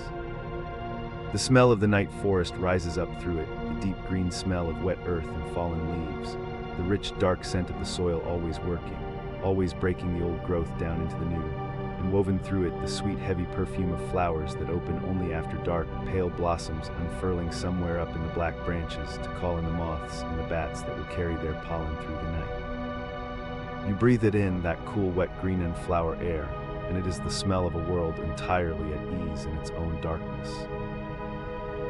Out across the still black water, the first sign of a watcher appears, two small points of light, low and close to the surface, glowing a deep and steady red when the faint light catches them. They belong to a caiman, lying so still in the shallows that nothing of it shows but those two red coals of icing floating on the dark. The caimans are the great reptiles of these waters, cousins of the alligators, and they lie out along the riverbanks through the night with only their eyes and the ridge of their backs above the surface, waiting with a patience that has no edge of hurry in it at all. Their eyes glow that way, that startling ember red, because behind the retina lies a mirrored layer that gathers and gives back the smallest scrap of light, so they can see in a dark that to you would be absolute. Most are small, an arm's length or two of quiet armored stillness, but the largest of them, the black caiman, can grow to be a giant 5 meters, even 6, longer than the boat you might be lying in, the great apex hunter of the Amazon's waters. And yet there is nothing in those drifting red lights that need disturb your rest. The caiman is only doing what it has done for many millions of years, lying still beneath the mist, watching the dark water with its patient burning eyes, asking nothing of you, part of the deep machinery of the night. Somewhere back among the trees, another set of eyes opens, and these belong to the creature that is, more than any other, the spirit of this dark forest. The jaguar, Panthera onca, the largest cat in all the Americas and the third largest in the world after the tiger and the lion, moves now through the shadows on broad, soft paws that make no sound at all. You would not hear it pass. That is the whole art of it. The jaguar is an ambush hunter, a creature of patience and sudden certainty. And the night is its time, its eyes, like the caiman's, gather what little light there is and turn the black forest into something it can read. Its coat is the forest itself made into an animal, deep gold scattered with dark rosettes, each ring broken and irregular, so that when it lies still in the dappled dark it simply disappears, becomes shadow among shadows, and the forest does not even pause to notice it is there. There is a thing about the jaguar worth knowing, and you can hold it gently, because it is a fact about power and not about danger to you. Of all the great cats, relative to its size, the jaguar has the strongest bite. It does not kill the way the lion or the tiger kills, with a grip at the throat. The jaguar kills with the skull. It bites down directly through the bone, with a force evolved over uncountable generations, swift and complete. Its name is thought to come from an old indigenous word meaning, more or less, the one that kills with a single bound. And yet to watch one move through its forest at night is not to feel fear so much as a kind of awe at how perfectly a living thing can fit the world it lives in. The jaguar walks where it wishes. It climbs the great trees and lies along the branches. And unlike almost any other cat on earth, it loves the water and swims it well and willingly, crossing the wide, dark rivers with an easy power, hunting the caiman in its own element, taking fish and turtles and the great river creatures from beneath the surface. It is equally at home in the canopy, on the forest floor, and in the black water itself, master of all three at once, and tonight it moves through its kingdom unbothered and unhurried, the quiet king of this quiet dark. There is nothing fearsome in it here for you. It belongs to the night the way the night belongs to it. Smaller and softer and far more numerous, the ocelot threads its own path through the undergrowth, a lesser cat, no bigger than a large house cat grown long and lean, its coat a beautiful flowing pattern of dark chains and spots over warm gold. The ocelot hunts low and close to the ground, a careful and elegant hunter of the small things of the night, the mice and the lizards and the sleeping birds, and it too sees in the dark with those wide light-gathering eyes, and it too moves in near silence, and it too is simply at home here, going about its soft night's business while you rest. It is worth pausing on those eyes a moment, the cat's eyes and the caiman's both, because they share a secret the day-living creatures do not have. Behind the seeing part of the eye lies a thin mirrored layer, a smooth, bright sheet that catches whatever faint light has slipped past and throws it back again, giving the eye a second chance to use it, and that is why their eyes shine back at you in the dark, that ember glow, that floating coin of light. It is the mirror behind the eye, sending the night's last few rays back out into the dark. Every glow you catch out there is an animal seeing the night far better than you ever could, turning the smallest scrap of starlight into a world it can move through with perfect ease. And now lift your gaze a little up into the lower branches, where a pair of enormous round eyes is looking back at you. These belong to the night monkey, the only monkey in all the world that has given itself entirely to the dark. Every other monkey on Earth sleeps through the night and wakes with the sun, but this one, Aotus, has done the opposite. It has grown great soft eyes, round and luminous and far larger for its head than a day-living monkey would ever need, the better to gather the thin light of the forest night, and it spends the dark hours moving gently through the branches in small family groups, calling softly to one another, feeding on fruit and leaves and insects, living an entire life in the hours the rest of its kind never see. There is something deeply peaceable about the night monkey, with its great gentle eyes and its quiet ways, and when it pauses on a branch to look at you a long calm moment before going on, you understand that it sees you far more clearly than you see it, and that it is not troubled in the least. Near it, hanging upside down by a long looping tail, the kinkajou works the night canopy, a small golden creature, round-eyed and soft-furred, a relative of the raccoon, though you would never guess it, that lives almost its whole life high in the trees and comes out only after dark. It moves through the branches with a slow, careful confidence, its long tail wrapping each limb like a fifth hand, reaching with a slender tongue deep into the night flowers to drink their nectar, and in the doing of it carrying pollen from blossom to blossom across the dark canopy.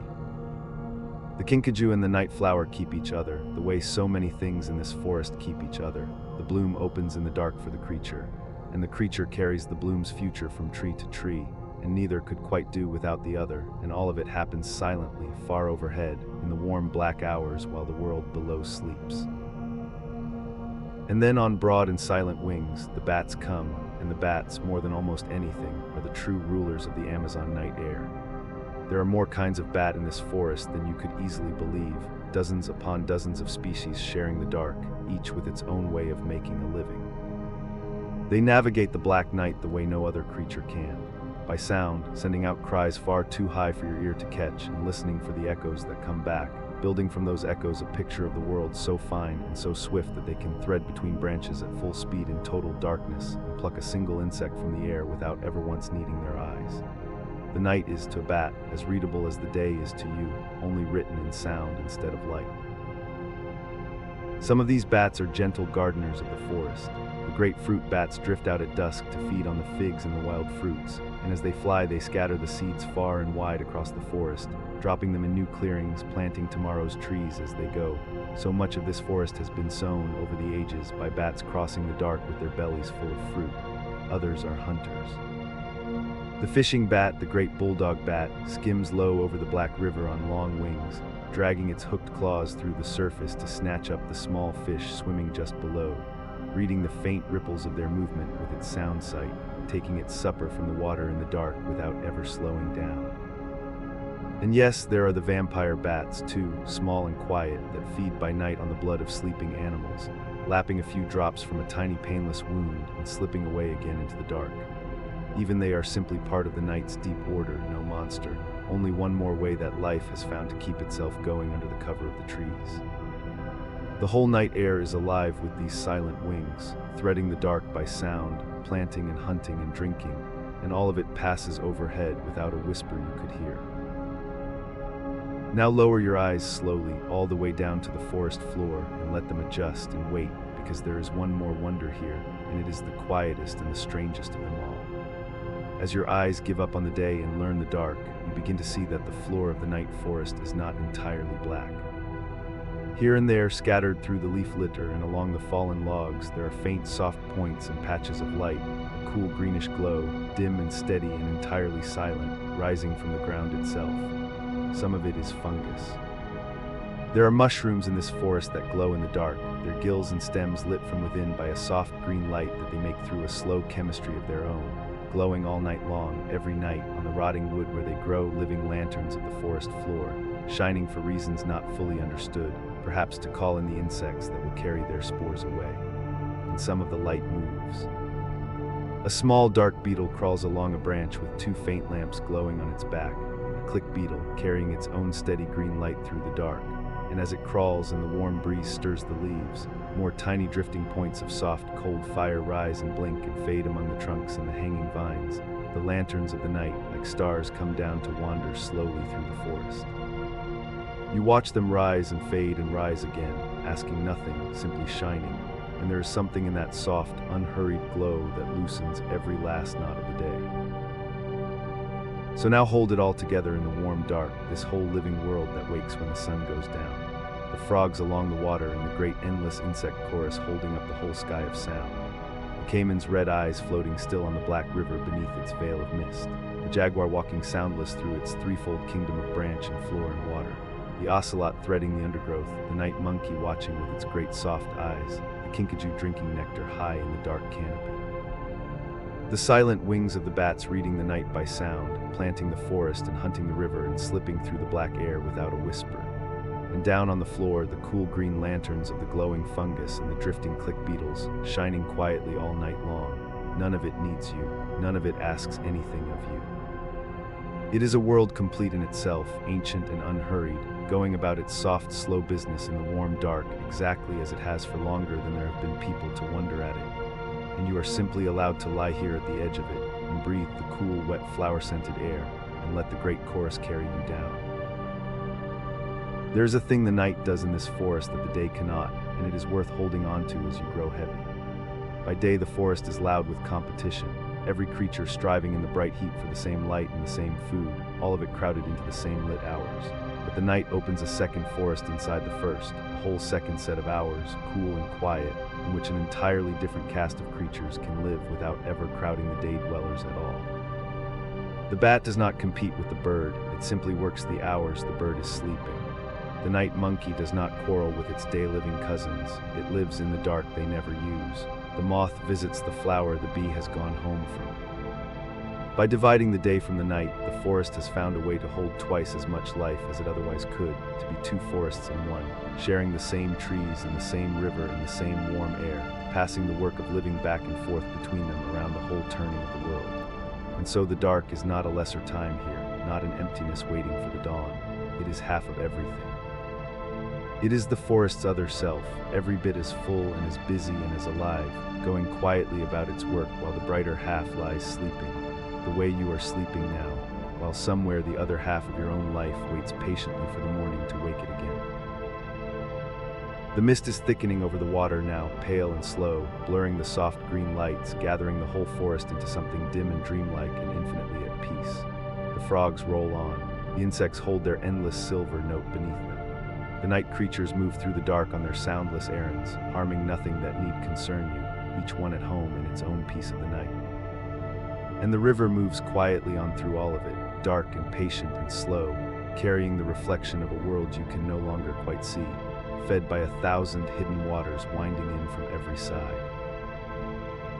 And so we let this part of the night rest. There's nothing here to remember and nothing here to fear, only the warm, soft dark and the great breathing chorus and the cool green lights drifting up through the mist and your own breath grown slow and even to match the forest's own. You are warm and you are safe, and the night around you is full of quiet life that wishes you no harm at all.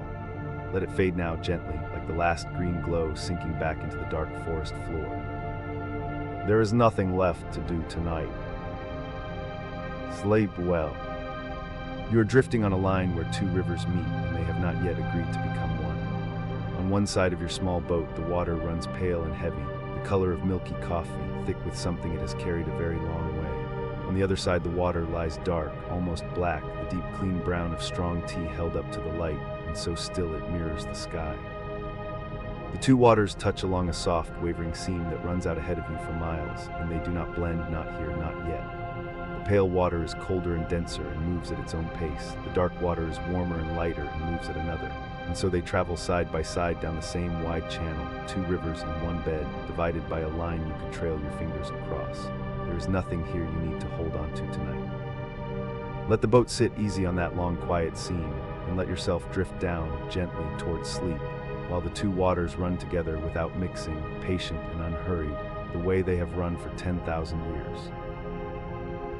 This is the secret of the great river, the thing you cannot see when you stand on its banks and watch the wide brown flood go by. The river is not one river. It is the gathered end of 1,000 rivers, the place where countless separate waters have come together after long and separate journeys, each carrying the memory of the land it crossed. More than 1,100 tributaries feed the Amazon, 1,100 named and numbered streams pouring in along its length, and and beneath those, uncounted thousands of smaller creeks and rivulets and forest seeps that have no names at all. At least 17 of those tributaries run more than 1,500 kilometers from their own beginnings to the place where they surrender into the main stem. 17 rivers, any one of which, set down on another continent, would be counted among the great rivers of the world in its own right, and here is merely a branch, a feeder, a tribute paid to something larger still. So picture the whole of it now, from very high up, the way you might see it from the cold, dark edge of space, the green land spreading from the foot of the Andes all the way to the Atlantic, and laid across it the silver tracery of the water, branching and branching and branching again. It is the shape of a tree, or the shape of the veins in a leaf, or the shape of the branching airways in your own slowing lungs as you breathe out now into the dark. The smallest threads gather into streams, the streams gather into creeks.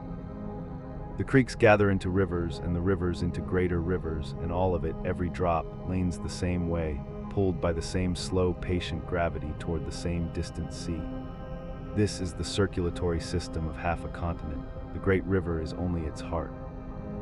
The tributaries are the long-reaching arteries that bring the lifeblood in, from forests and mountains and ancient stone tablelands 1,000 miles apart, each one with its own color and its own temperature and its own slow secret to tell. And the colors are the first secret, the one you are floating on right now. A man named Harold Scioli, a German scientist who spent much of his life studying these waters in the middle of the last century, gave the world the language for what your eyes already know, that the rivers of the Amazon come in three kinds, three great families divided not by where they end, but by where they begin and what they carry. He called them white water, black water, and clear water, and once you know the three, you can read the whole basin like a map written in color, just by looking at the river you are on. The pale, heavy water on one side of your boat is the white water, though white is not quite the word your eye would choose.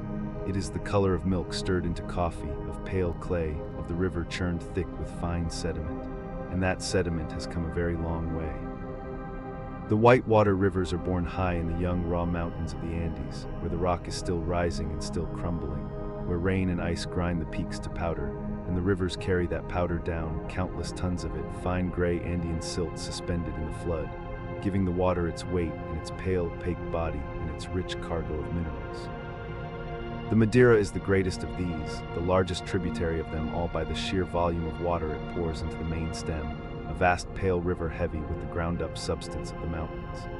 The Marañón and the Ucayali are whitewater rivers too, the great headwaters streams in Peru that join to become the Amazon's true beginning, and the Purus, looping and doubling across the lowlands.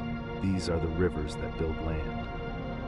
The silt they carry settles out along their banks in flood season and lays down the rich, dark soil where the forest grows tallest, so that the whitewater rivers are, in a quiet way, the rivers of plenty, muddy, fertile, fed from the bones of the mountains, crowded with fish and with the creatures that come to feed on them.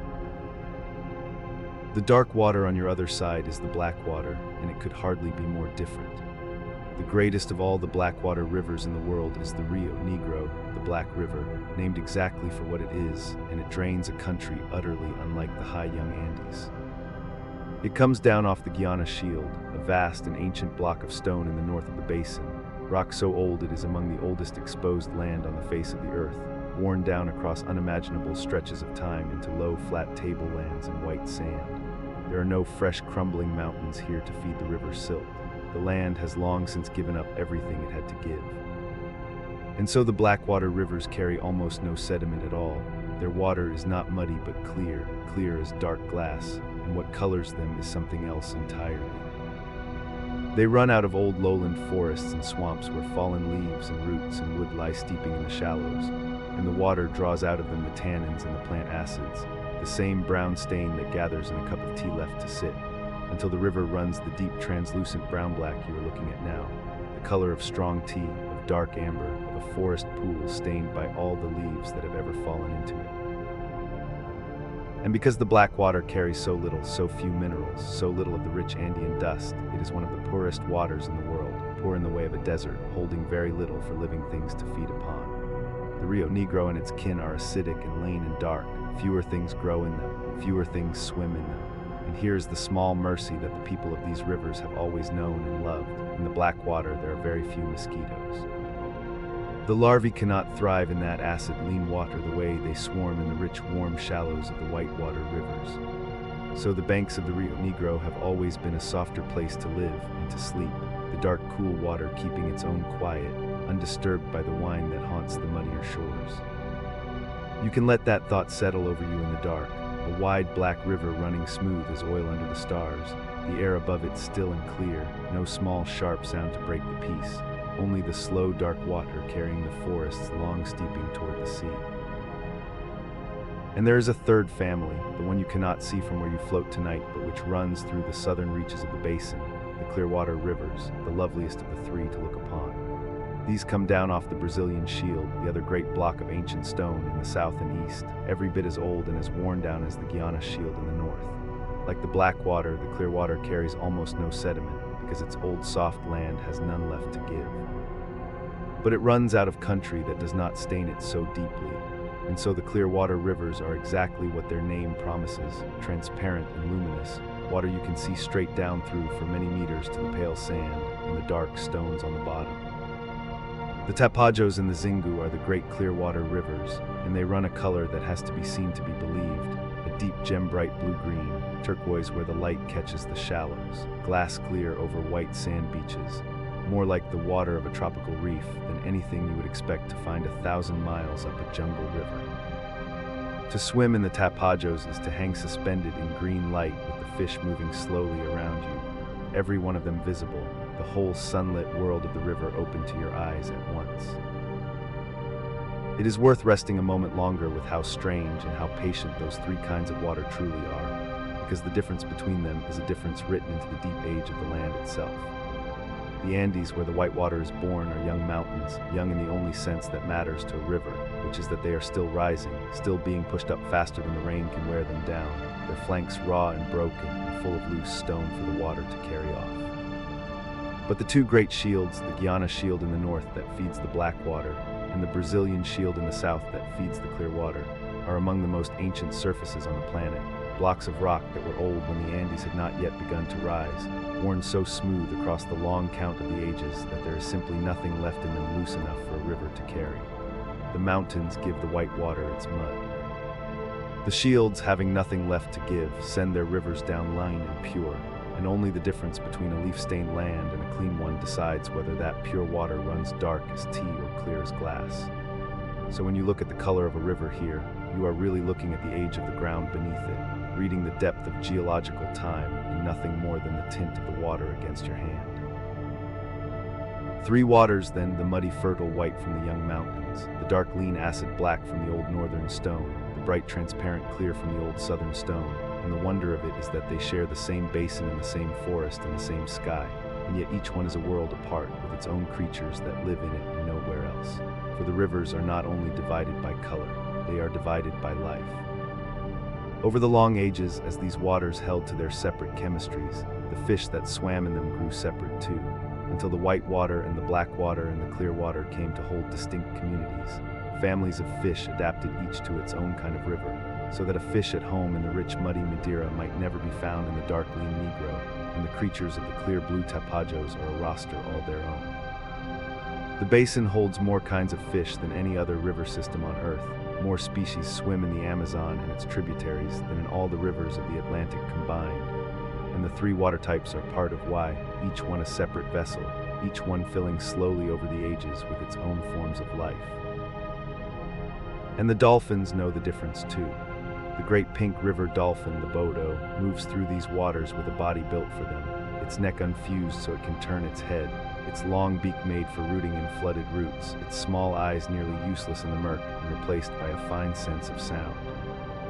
The Bodos favor certain waters in certain seasons, drifting up into the flooded forest when the rivers rise, working the river mouths and the meeting places where one water joins another and the fish gather thick along the seam.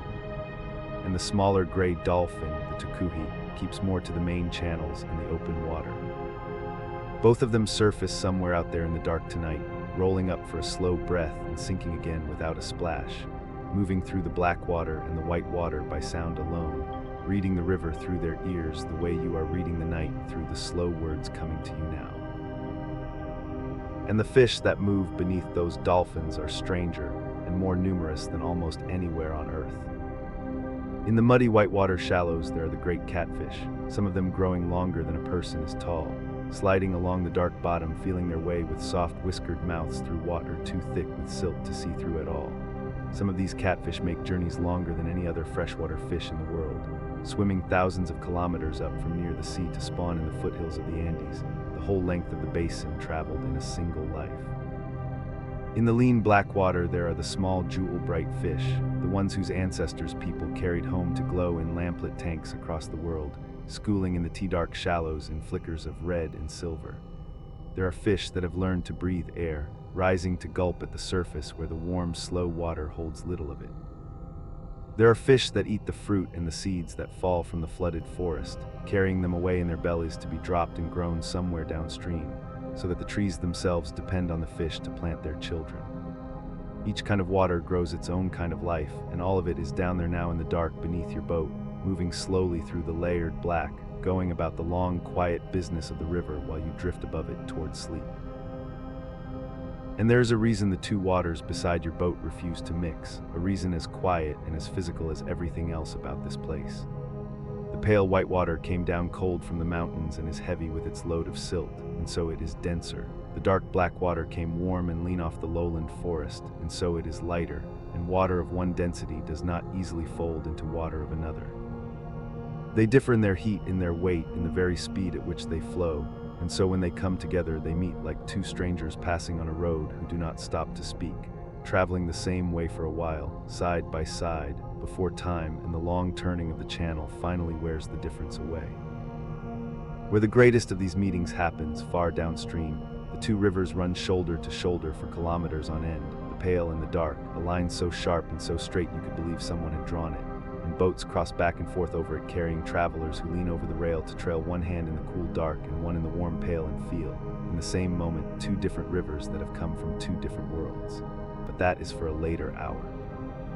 Tonight you have only this smaller, quieter seam and the slow certainty that even it, in its own good time, will heal closed and become one water bound for the sea. There's a rhythm to all of it too, a great slow breathing that the whole network keeps together across the turning of the year. For the basin has its seasons, not of cold and warm, but of high water and low. In the months of the rains, the tributaries swell and rise, all of them at once, climbing meters up their own banks, spreading sideways into the forest until the trees stand drowned to their crowns, and the river is no longer a line on the land, but a flooded world miles across. And then slowly over the other half of the year, all that water draws back down again, the rivers shrinking into their channels, the white sand beaches of the clear water rising back into the sun, the oxbow lakes pulling away from the shrinking stream. The whole vast web rises and falls together, breathing in and breathing out once a year, every year, slow as a sleeping giant. And the fish and the dolphins and the people who live along the banks have built their whole lives around the timing of that breath, knowing when the water will come up and carry the boats over the forest, and when it will fall away again and leave the fish trapped in the warm, shrinking pools where they are easy to gather. Let that great slow breathing be your own breathing now, the long rise and the long fall, the whole basin inhaling and exhaling across the patient turning of the year while you lie still in the dark, and let your own breath lengthen toward its rhythm. There is more that the rivers do, given time, and time is the one thing the rivers have in endless supply. A river crossing flat country does not run straight, it cannot.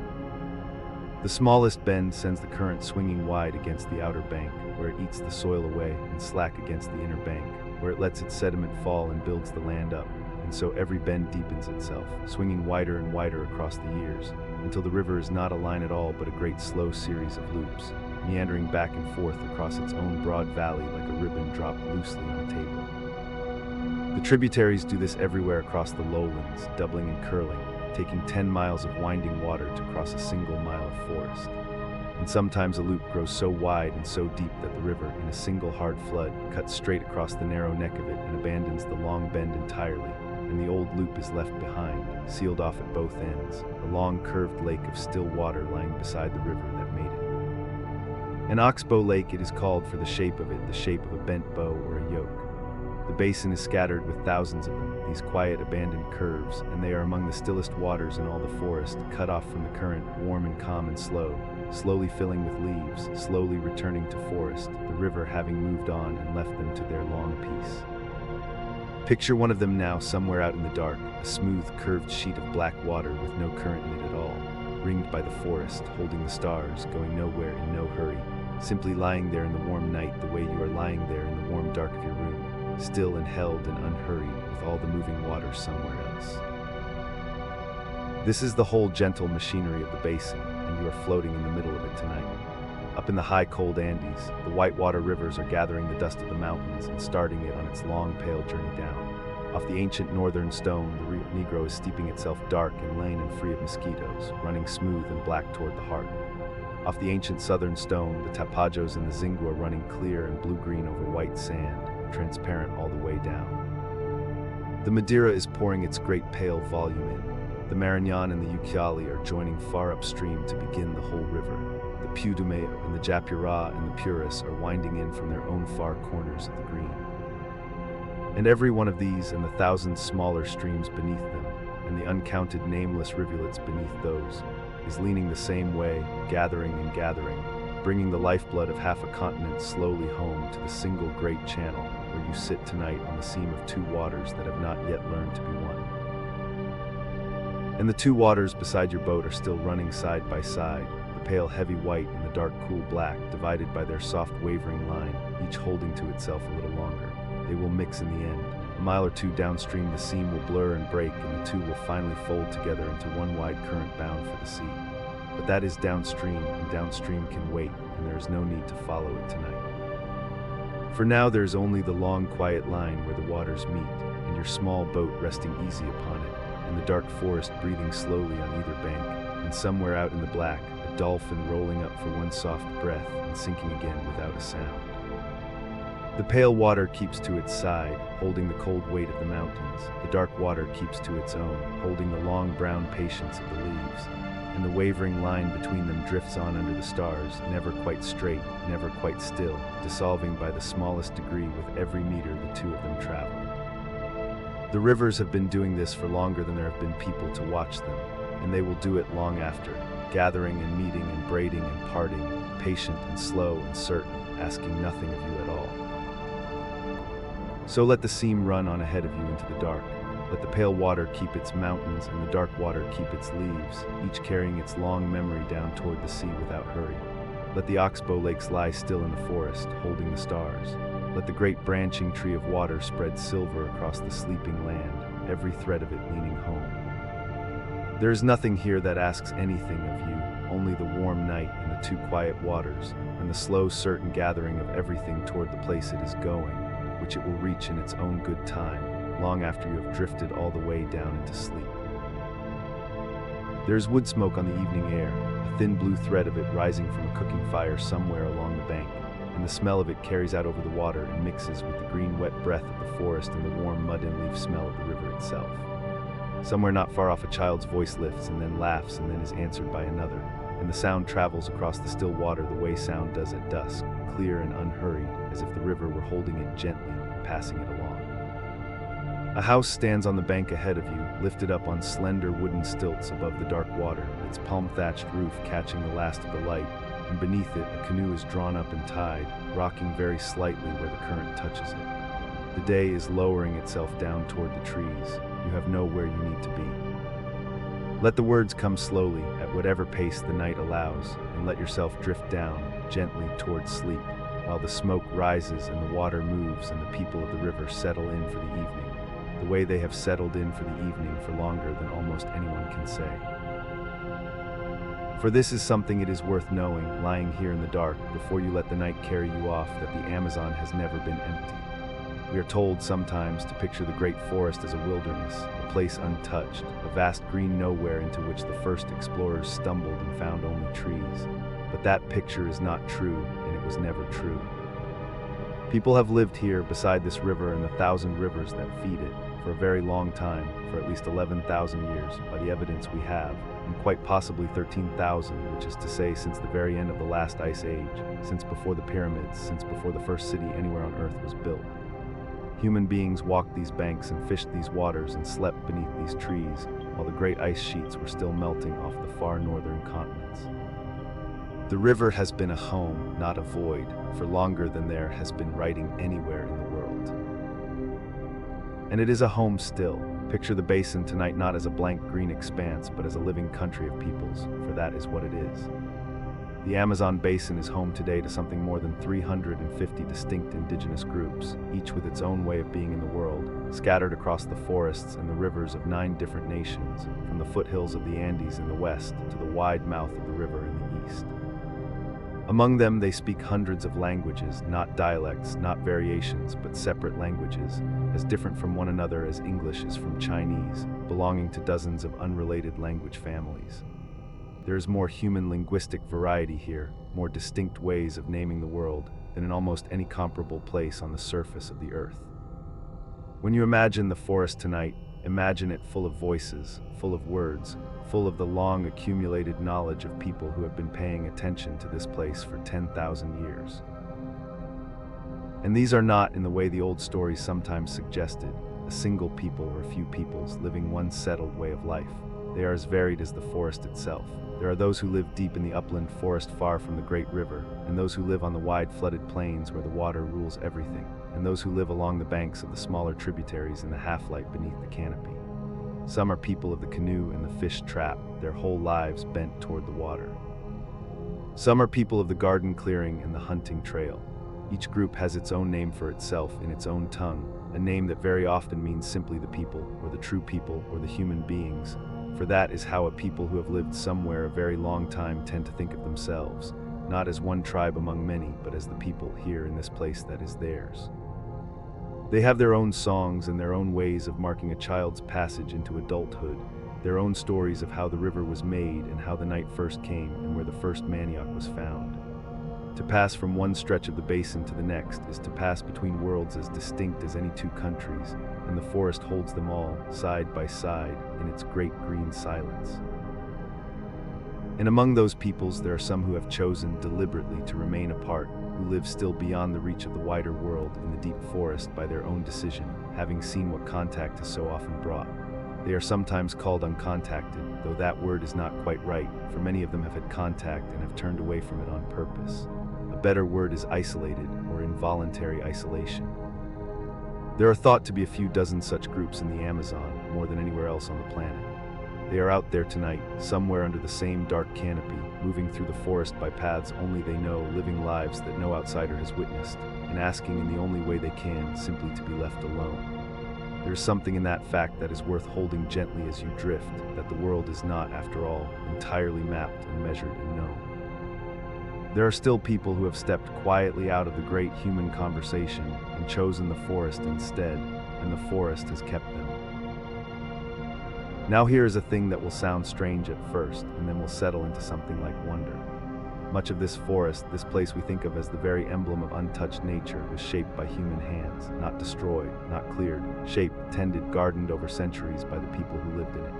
For a long time, outsiders assumed the rainforest was simply too wild, the soil too poor, the climate too punishing for any large or settled human society to have ever taken root here. But that assumption has been quietly overturned, and the evidence for its overturning is something you can hold in your hand. It is the soil itself. In many places across the basin, scattered through the pale, thin, sandy ground that is the ordinary soil of the rainforest, there are patches of earth that are different, dark, almost black, soft and deep, and astonishingly fertile. The people who live near it call it terra preta, which simply means black earth, and scientists call it Amazonian dark earth. It is not natural. It did not form on its own. It was made slowly and deliberately by people, by generations of human beings adding charcoal and ash and broken pottery and the bones of fish and the peelings and leavings of daily life to the ground beneath their settlements, century after century, until the soil itself was transformed into something rich and black and alive. And here is the part that should make you marvel as you lie there in the warm dark. That soil is still fertile today. Centuries after the people who made it have gone, the dark earth still grows crops better than the forest soil around it, still holds its richness, still feeds whatever is planted in it. The charcoal locks the carbon and the goodness into the ground and holds it there across the centuries, a gift left behind by people whose names we will never know, a fertility that outlived them by hundreds of years and is feeding gardens still. And where there is terra preta, there were people, many people. The dark earth is found in patches large and small all across the basin, and the largest patches are very large indeed, stretching across areas that could only have been made by sizable, settled, long-lasting communities. As the forest is cleared in places or studied from the air or mapped with new instruments that can see beneath the canopy, more and more of the old human signatures emerge from the green. There are the remains of villages and towns. There are raised fields where people built up the ground to farm in the seasonally flooded lands. There are causeways and canals and the long earthen lines of ancient fish weirs, careful structures built across the shallow waters to trap fish as the floods rose and fell, an entire engineered system for harvesting the river's abundance. And in some places, especially toward the southern rim of the basin, there are geoglyphs, vast geometric shapes, squares and circles and avenues, carved into the earth on a scale that can only be made out from above, the ground plans of a world that organized itself with intention and ambition and reach. All of this points toward a truth that takes a moment to absorb. Before the Europeans came, the Amazon was not lightly peopled. It held, by careful estimates, populations numbering in the millions, settled societies, networks of towns and villages connected by river and road, managing the forest, farming the dark earth, trading along the great water highways that the rivers provided. The first European to travel the length of the river, a Spaniard carried helplessly downstream in the 1540s, described densely settled banks, populous towns one after another, the smoke of many fires, crowds of people gathering at the water's edge. For a long time his account was dismissed as exaggeration, the wild tale of a desperate man, because when later travelers came they found the banks empty and the towns gone. But he may have been telling the truth. He may have seen the last of a world that was about to vanish. Because what came after the Europeans was catastrophe. Not at first the sword, though that came too, but disease. The illnesses the newcomers carried, the smallpox and the measles and the influenza against which the peoples of the Americas had no defense, swept up the rivers ahead of the explorers themselves, faster than any boat, passing from village to village along the same trade routes that had once carried goods and news. They emptied the towns, they silenced the fires. In the space of a few generations, by most estimates, the great majority of the people of the basin were gone, whole societies erased. The populous banks that the Spaniard had described fallen back into forest, the gardens overgrown, the dark earth left to the trees. And so when the later travelers came and found a wilderness, they were not finding an ancient and untouched land. They were finding a graveyard already greening over, already healing the wound so completely that for centuries no one even knew the wound was there. The emptiness was not original, the emptiness was loss.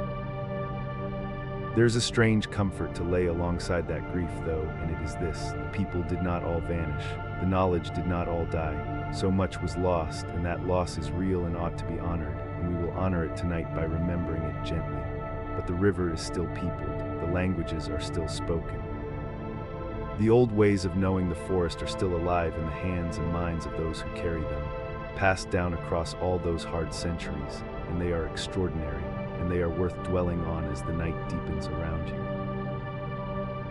Consider only the manioc, the cassava, the bitter root that has fed the peoples of the Amazon for thousands of years and feeds millions still.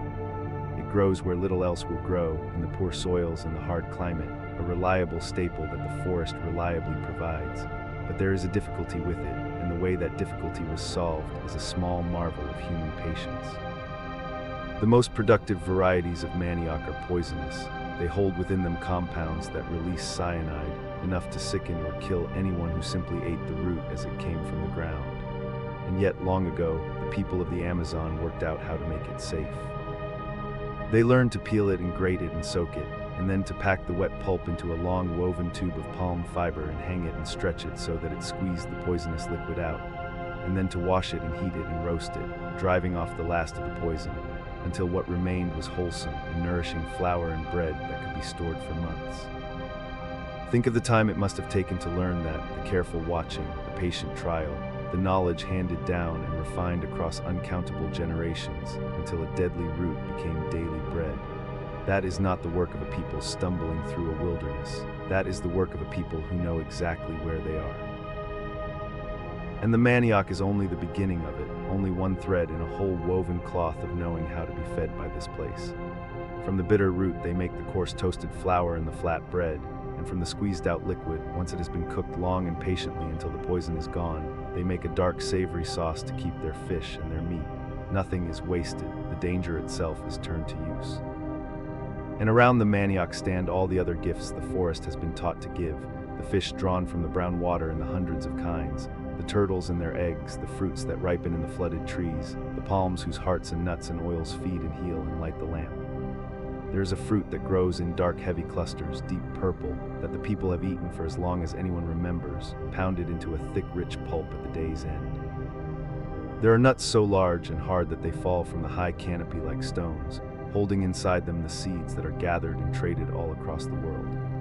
Every one of these foods is the end of a long, quiet conversation between a people and a place, a knowledge of what to take and when to take it and how to make it safe and good, carried in no book and written on no page, held instead in the doing of it, passed down by being lived. And that knowledge runs through everything. The peoples of the forest hold between them an understanding of plants that the wider world is still only beginning to catch up to, thousands of species used as medicine, each one known for what it can heal, the bark and the leaf and the root and the sap, the fever breaking and the wound closing and the pain easing, a living pharmacy carried in memory and passed from elder to young. They know the plants that stun fish without poisoning the water for long, the gentle drugs that let a whole community gather a meal from a quiet pool. They know curare, the dark resinous preparation drawn from forest vines, painted onto the tips of darts and arrows, a substance that relaxes the muscles of an animal so completely that it cannot run, and which, prepared in just the right way by people who understood it intimately long before any laboratory did, would later teach the wider world's medicine something real about how the body works.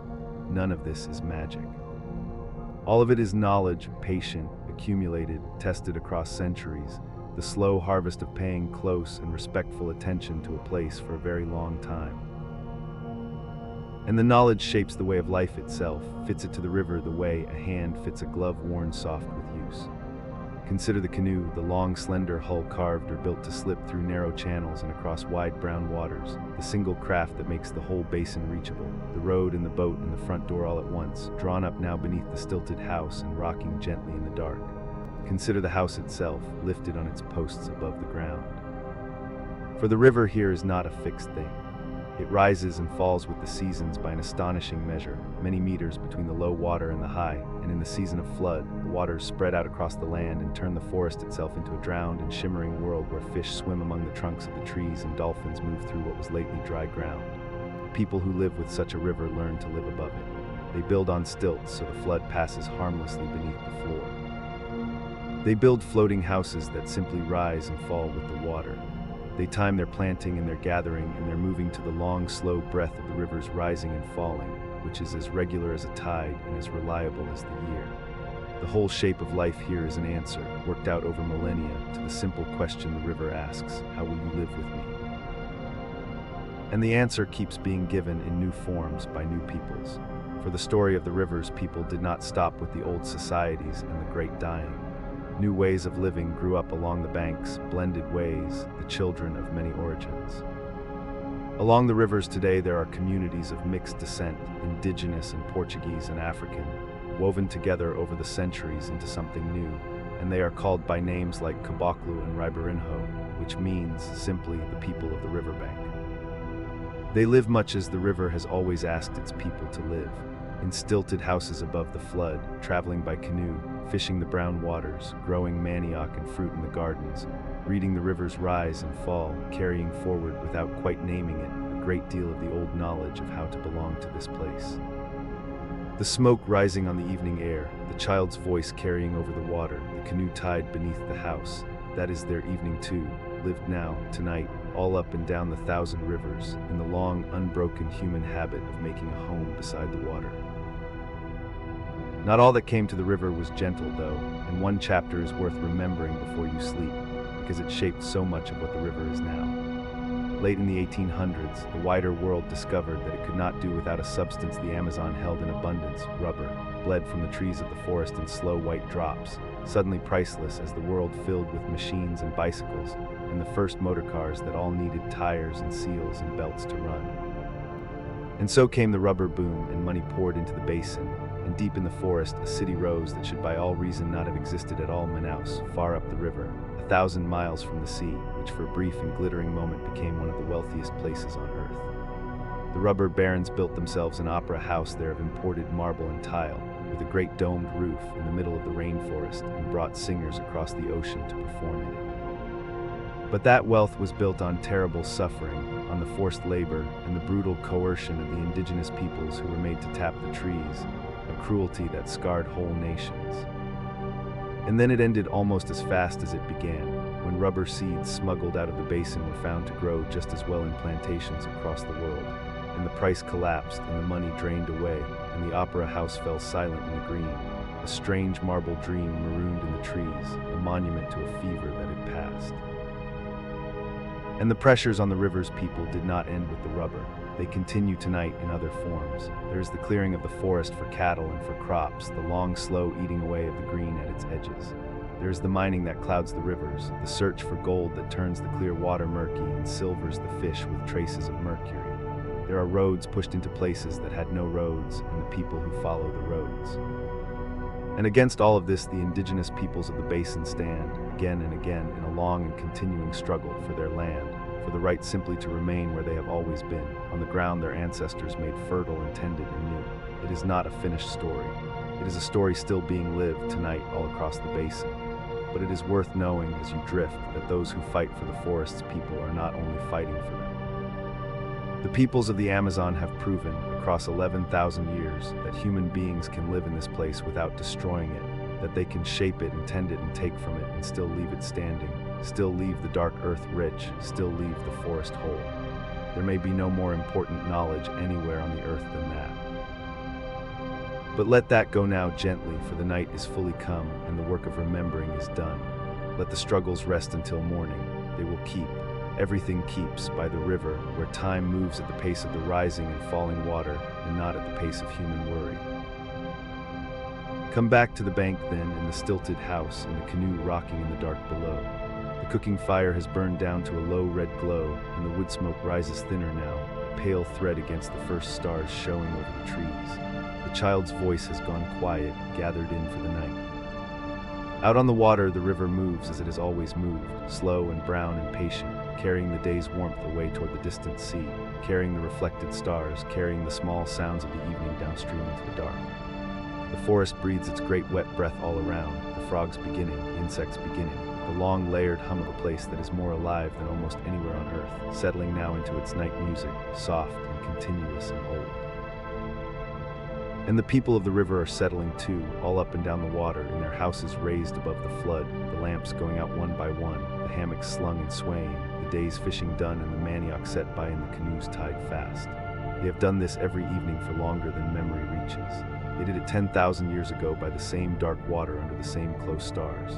They are doing it tonight. And there is in that an immense and quiet comfort, if you let it reach you, that the river goes on, and the people go on, and the long human habit of making peace with this place at the end of the day goes on, unbroken, evening after evening after evening, all the way back into the deep past and all the way forward into a future we cannot see. There is nothing here that asks anything of you now. There is only the bank and the fire's last glow and the canoe on the dark water, only the warm, wet breathing of the forest and the slow, patient moving of the river, only the smoke rising and the stars coming out and the lamps going gently dark along the water. The river has carried everything tonight, the smoke and the voices and the light and the long memory of all its people, and it is carrying you too now, the way it carries everything, not by force but by its own slow patience, down and down toward the quiet. Let the fire burn low, let the canoe rock, let the river run on in the dark beneath the stilted houses where the river's people sleep, and let it carry you with it gently down toward sleep. There is a line on the water just ahead of you, and you have never seen anything quite like it. On one side, the river runs dark, almost black, the deep, steep color of strong tea held up to the light, smooth and still and mirror bright. On the other side, the river runs pale, a soft, muddy tan the color of milky coffee, busier somehow, faster, churning with something carried far from home. And between them, running straight and clean across the breadth of the water, as if someone had laid down a ruler and drawn it with a single unbroken stroke, there is a scene, a border, a place where the black water and the tan water travel side by side and simply refuse to become one. The little boat that carries you drifts along that seam now, one flank in the dark water and one flank in the pale, rocking very gently on the slow swell where the two currents lean against each other, and you let your eyes follow the line away from you, out and out, until it dissolves into the soft green haze of the far bank. There is nothing here you need to understand tonight. There is only the line on the water and the warm air and the slow turning of the boat, and you can let yourself go soft and heavy and begin, very gently, to drift. This is the meeting of the waters, the encontro das aguas, as the people who live here have always called it, and it happens just downstream of the city of Manaus, deep in the heart of Brazil, near the very center of the Amazon basin. Manaus is a strange and lovely thing in itself, a great city of 1 million and more people set down in the middle of the largest rainforest on Earth, 1,000 miles and more from the open sea in any direction, reachable for most of its history only by boat or by plane, ringed on every side by an ocean of green. It rose to wealth a century ago on rubber and built itself an opera house of pink marble and gilded domes in the middle of the jungle, and then the rubber moved away and the city dreamed on. And just past its docks, where the river barges and the floating houses and the long wooden riverboats come and go, the two great rivers arrive and meet. Each one is enormous in its own right. Each one has traveled across half a continent to reach this single point, and at this point they join. Or rather, they begin to join, because the strange and beautiful truth of this place, the thing that draws people from all over the world to lean over the rails of boats and stare down at the water in quiet astonishment, is that the two rivers do not blend the moment they meet. They run together, shoulder to shoulder, for a very long way before they consent to mix at all.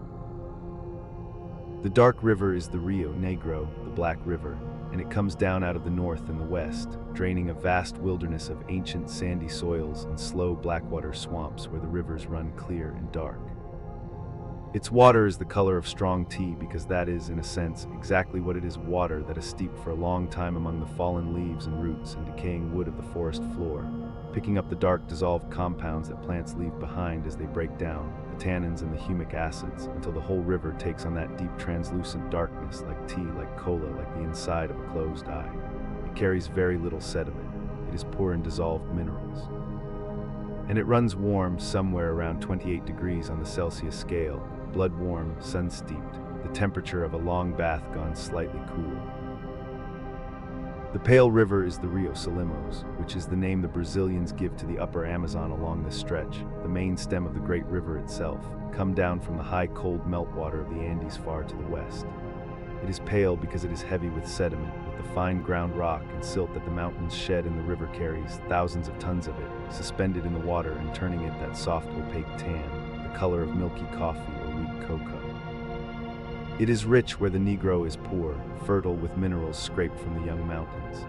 And it runs cooler, somewhere around 22 degrees, 6 full degrees colder than the dark water beside it, because it began as snow on the roof of a continent and has not entirely forgotten that beginning.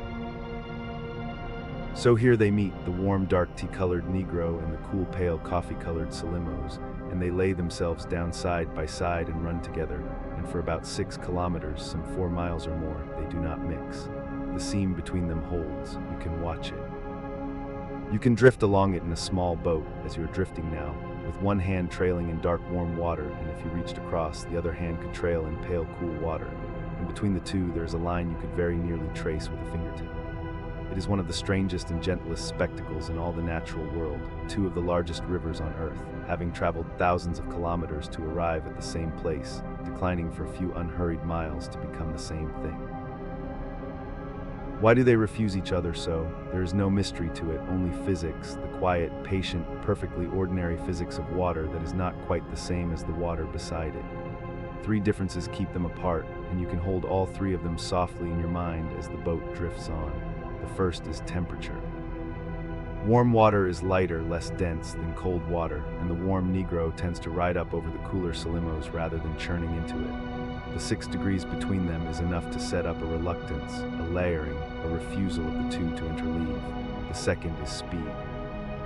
The Solimões, carrying the full weight of the Andes behind it, runs roughly twice as fast as the gentle Negro, and when 2 rivers of such different velocities come alongside each other, they slide past more than they fold together.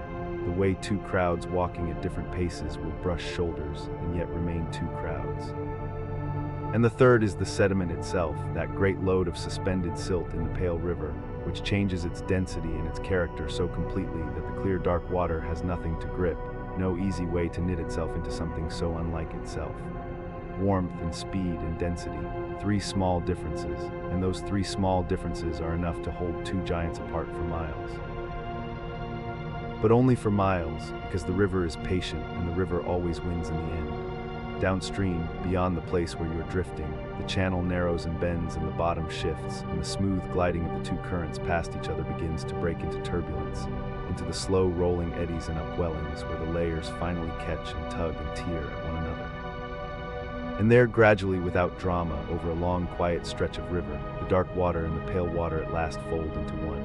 The tannins disperse, the silt spreads through, and what flows on from there to the distant sea is simply the Amazon, the single great brown river, fed now by both its parents, carrying their joined waters more than 1,500 kilometers further east of the Atlantic. The refusal does not last, nothing here is forced. The two rivers simply take their time and run side by side for as long as the physics permits, and then become, at the river's own unhurried pace, the same. And there is something restful in that if you let it settle into you, the sheer unhurriedness of it. Nothing about this place is in a rush. The rivers do not fight to merge and they do not fight to stay apart. They simply are what they are, each carrying the long memory of where it came from. The dark one remembering its slow blackwater swamps and steep leaves, the pale one remembering its cold mountain snows, and they lay those two memories down side by side on the same wide bed and let them run. There is no struggle in it, there is no winner and no loser. There is only the long, patient working out of warmth and weight and speed. The way water has worked itself out since long before there was anyone to watch, and the way it will go on working itself out long after the last boat has drifted home. You are watching something very old happen very slowly, and you do not have to do anything about it at all. You can simply watch the line and breathe, and let the watching carry you down.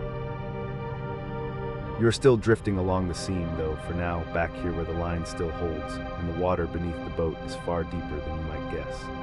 The main channel of the Amazon runs astonishingly deep along these stretches, dropping in places to 100 meters and more, deeper than many an arm of the sea, a dark cold trench of moving water sliding endlessly toward the east, and that deep channel is not empty. It is full of life, strange and ancient and marvelous life, moving through the dark below you even now, and there is nothing in any of it for you to fear, only wonder, the soft, slow wonder of knowing what shares the water with you in the dark.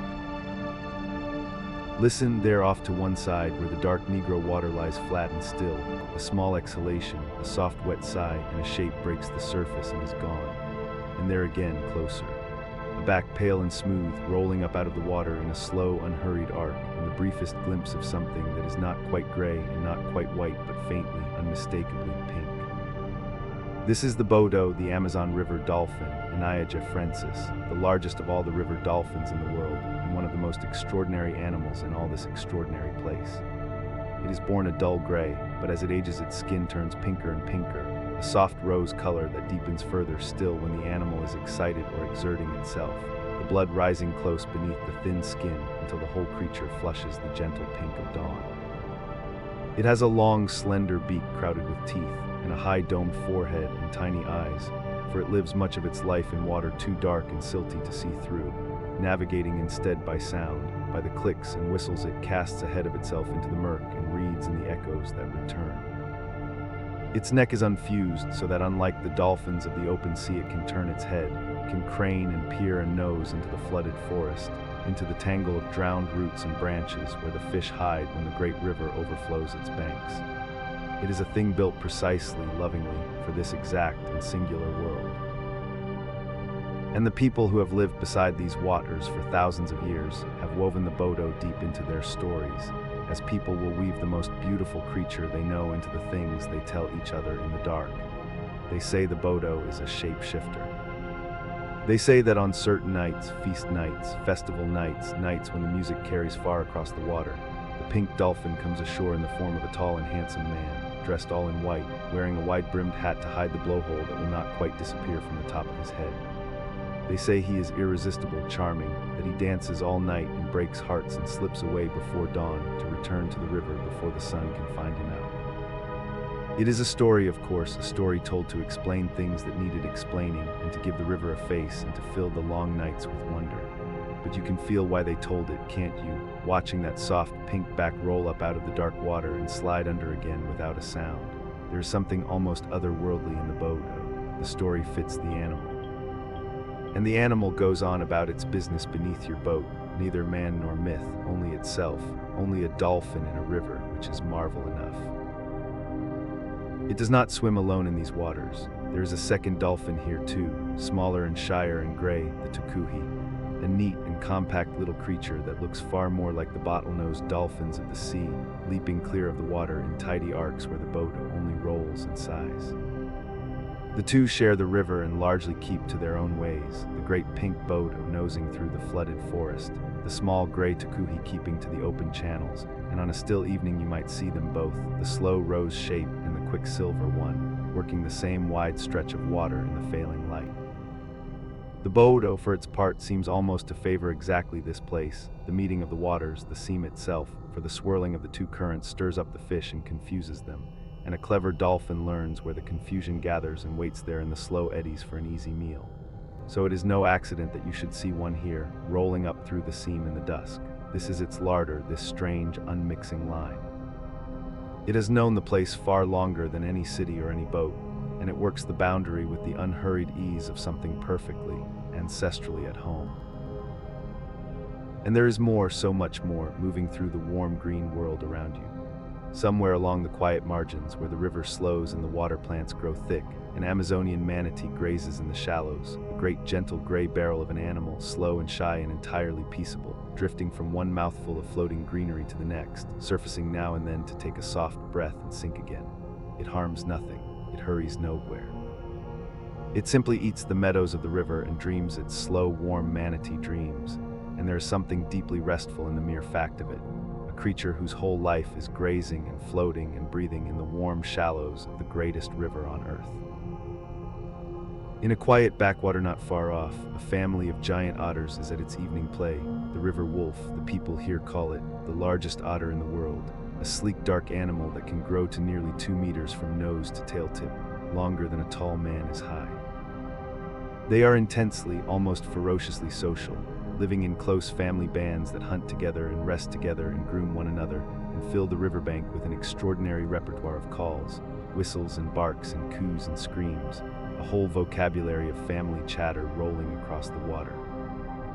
They are wonderfully alive, these otters, all motion and voice and warm dark fur, twisting through the shallows after fish, hauling out onto the banks to dry and tumble over one another in the last of the sun.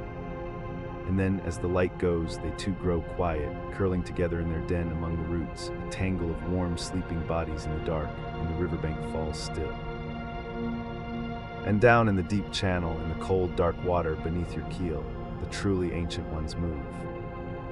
There is the arapaima, the pirarucu, as it is called in Brazil, one of the largest freshwater fish in all the world, a great armored torpedo of a creature that can grow to 3 meters in length, longer than the little boat that carries you, and clad in thick overlapping scales so hard and so tough that they have been used as files and as armor, scales that can turn the teeth of a piranha aside as easily as you might brush off a falling leaf. It is a living antique, a fish from an older world, a survivor from a lineage so old it scarcely seems to belong to our time at all, and most remarkable of all, it must breathe air.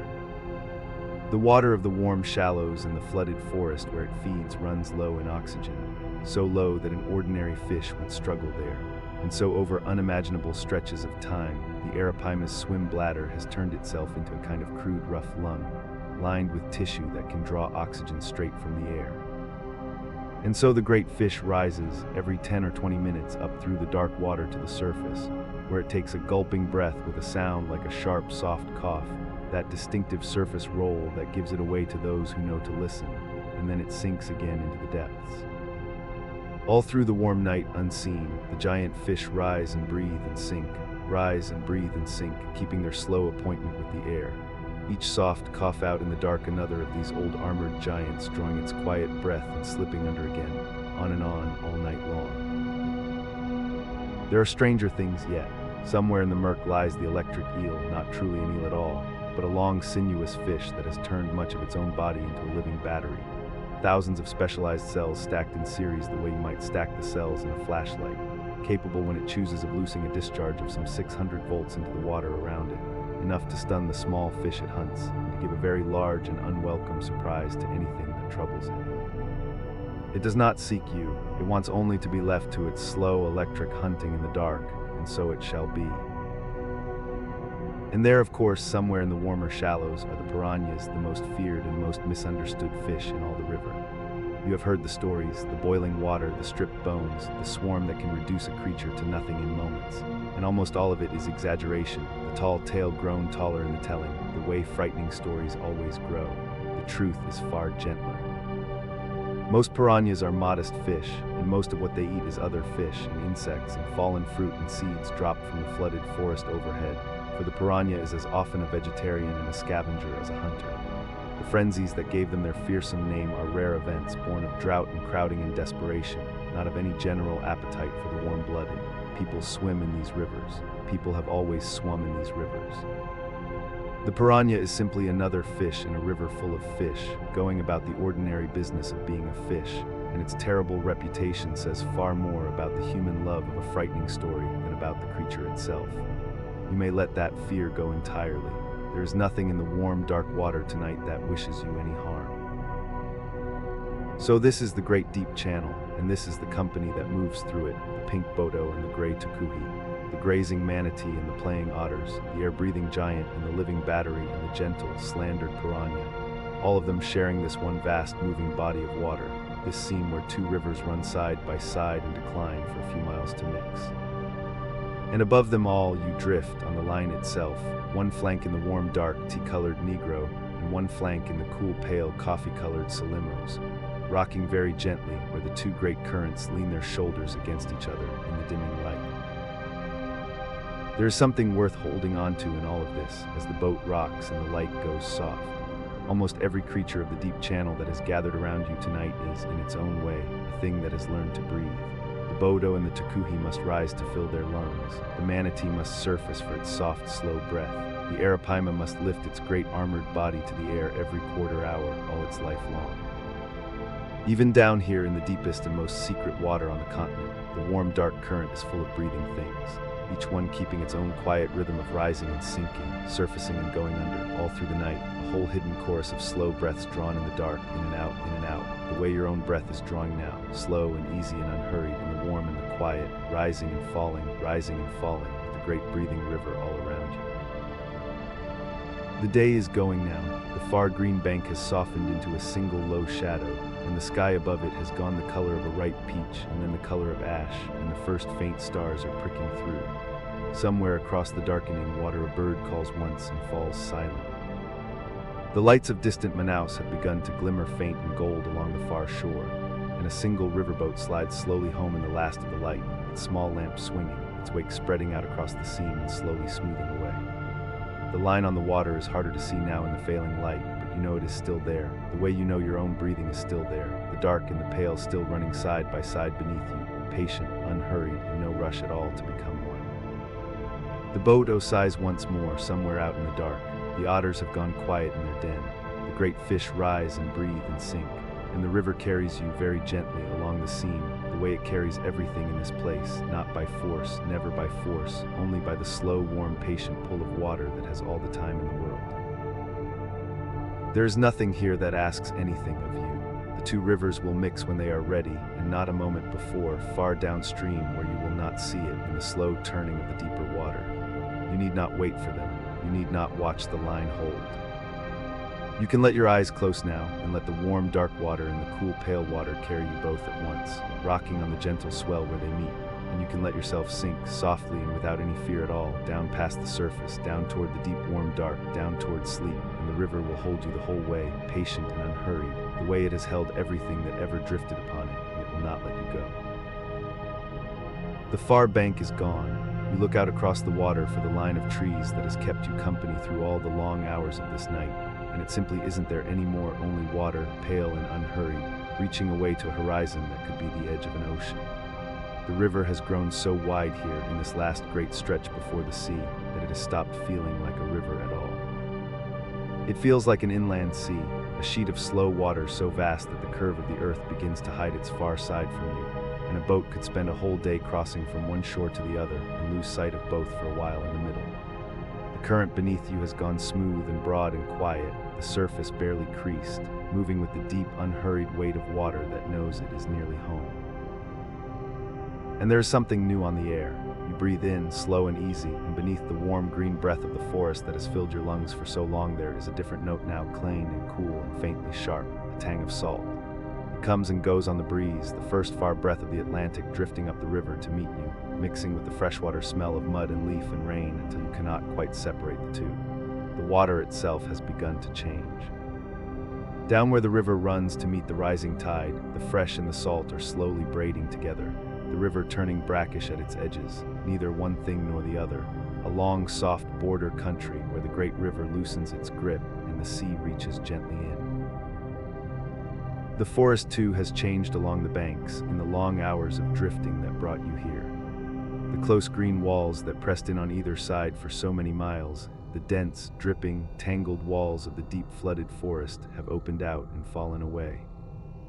In their place there are broad, low marshes now, wide gardens of tall, soft grasses bending all together in the breeze, threaded through with countless small channels where the great river spreads its many fingers wide and reaches, slow and patient and many-handed, toward the sea. The trees that remain stand lower and more scattered, their roots in the brackish shallows, mangroves with their arching tangled roots gripping the soft mud, holding the edge of the land together against the endless coming and going of the tide. Egrets stand white and still in the shallows. The light is bigger here, the sky wider, no longer a ribbon of blue glimpsed through a roof of leaves, but a great soft dome opening overhead, pale and enormous, as if the whole world were exhaling and growing roomier the closer it comes to the sea. This is the mouth of the Amazon, the last and widest chapter of the longest river journey on Earth. And the word mouth hardly does it justice, because where this river meets the sea on the northern coast of Brazil, the opening is so enormous that it strains the meaning of the word. More than 200 kilometers wide, the mouth of the Amazon, more than 150 miles from one side to the other, where the river finally gives itself to the Atlantic. You could not stand on one shore and see the other. A person on the northern bank and a person on the southern bank would be as far apart as two cities, with a whole shifting world of water and island and channel lying between them. And somewhere out in the middle of all that water, the river simply becomes the ocean without anyone able to point to the exact place where it happens. There is no line drawn on the water, no gate, no threshold. There is only the slow, soft, endless widening, the banks easing away on either side until they are gone, the way a held breath is finally, gently let go. It is worth letting that size settle into you slowly, because it is hard to hold all at once.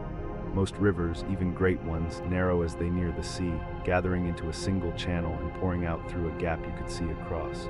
The Amazon does the opposite. It opens, it spreads. It becomes so wide that the early sailors who first found it, coming up the coast of South America 5 centuries ago, mistook it for a sea. They tasted the water and found it fresh and could not believe a river could be so vast, and they called it the freshwater sea, the river sea, because no word they had for river was large enough to fit it. And here you are tonight, drifting on that very water, so far from either shore that the land has simply dissolved into distance. The boat a small, warm point of stillness in the middle of a flatness that reaches every way you look.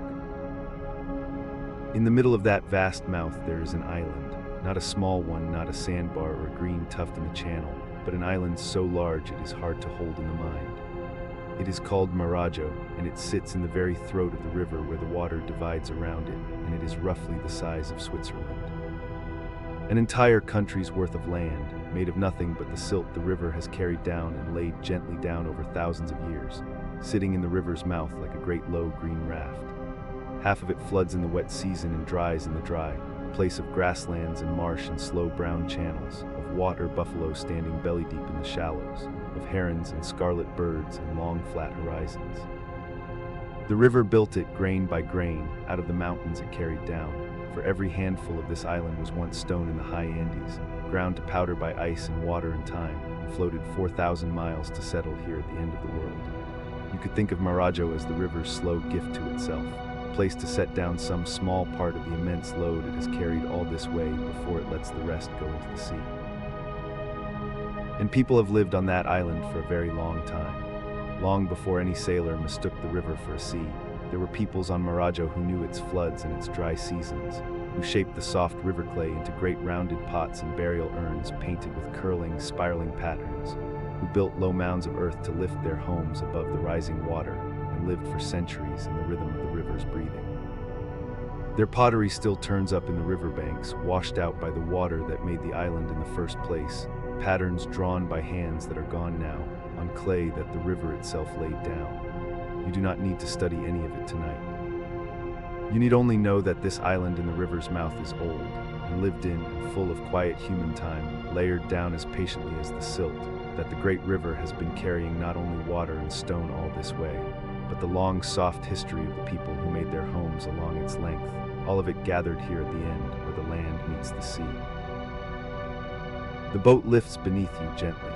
A long, slow swell has begun to move under the hull, not the chop of wind, but a deeper, broader rise and fall, patient and even the first far pulse of the tide reaching up the river to meet the water coming down. You rise and settle and rise again, rocked on the broad, soft breathing of the sea. And where that incoming tide meets the outflowing river in the narrower channels of the delta, the water sometimes does something extraordinary.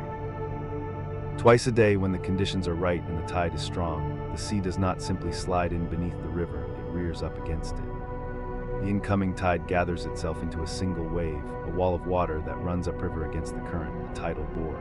The people of this coast have an old name for it. They call it the Pororoca, a word from the old Tupi language that is said to mean the great roar, the great destroyer, the sound of water tearing through the forest.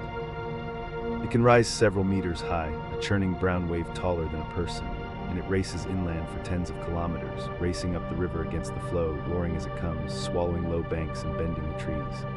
Tonight you are far out in the wide, calm mouth where the bore cannot form, where the water is too vast and too open to gather itself into a wall. Out here there's only the long, slow swell, lifting and lowering you, gentle as breath. But somewhere off in the narrow channels of the delta, in the dark, the sea is rolling in to meet the river the way it has every day for longer than there have been people to hear it.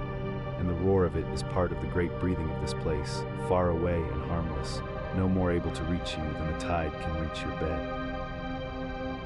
It is worth sitting for a moment, here on the broad, quiet water, with the sheer size of what is passing beneath you, because the numbers are almost too large to feel. This river at its mouth pours water into the Atlantic at a rate of around 209,000 cubic meters every second. Every single second, 200,000 tons of water and more, sliding out into the sea, and then again and again, without pause, day and night, year upon year. It is so much water that it amounts to roughly a fifth of all the fresh water that all the rivers of the whole earth deliver to all the oceans of the world, one river in 5, all of it this one, pouring out beneath you now into the dark. Picture every river you have ever seen or crossed or heard named, every stream and creek and broad, slow river on every continent, all of them together, all their waters combined, pouring into all the seas. And then know that 1/5 of all of it is moving beneath your boat right now, in this one place, this one mouth, this one river that you have followed all this long night down from the snow. And the water does not come empty-handed. It carries with it the land, vast quantities of fine sediment, the ground-down stone of half a continent, hundreds of millions of tons of it every year, suspended in the brown water and laid down here at the edge of the sea. That is what builds Maraja. That is what builds the long, shifting coast, the mudflats and the sandbars, the new land that the river is forever making and the sea is forever reshaping, the border between continent and ocean drawn and redrawn in soft silt, year upon year, never quite finished, never quite the same. The river is not only water moving to the sea. It is the mountains moving to the sea, slowly, grain by grain, the high Andes being carried down and spread out flat along the coast of Brazil, an entire range of stone in patient, endless, microscopic transit, and the coast growing outward to meet the ocean by the work of it. So much fresh water comes out of this mouth that it does not simply vanish into the salt. It pushes out into the Atlantic in a great pale plume, a tongue of river water reaching more than 100 kilometers out from the coast, riding on top of the heavier seawater, so vast and so persistent that sailors far out of sight of land have dipped buckets over the side and drawn up water fresh enough to drink, and known by that alone that the great river lay somewhere below the horizon. Long before they could see the coast, the river reached out and touched them. And there is something hidden out there too, under that pale plume, that no one knew about until recently.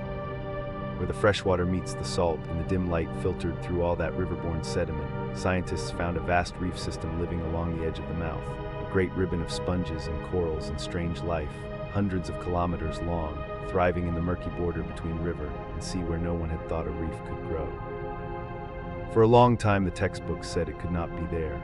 Reefs need clear, sunlit water, the book said, and the mouth of the Amazon is the muddiest, most sediment-laden water on the planet, a place where the river-borne silt blots out the sun for hundreds of kilometers.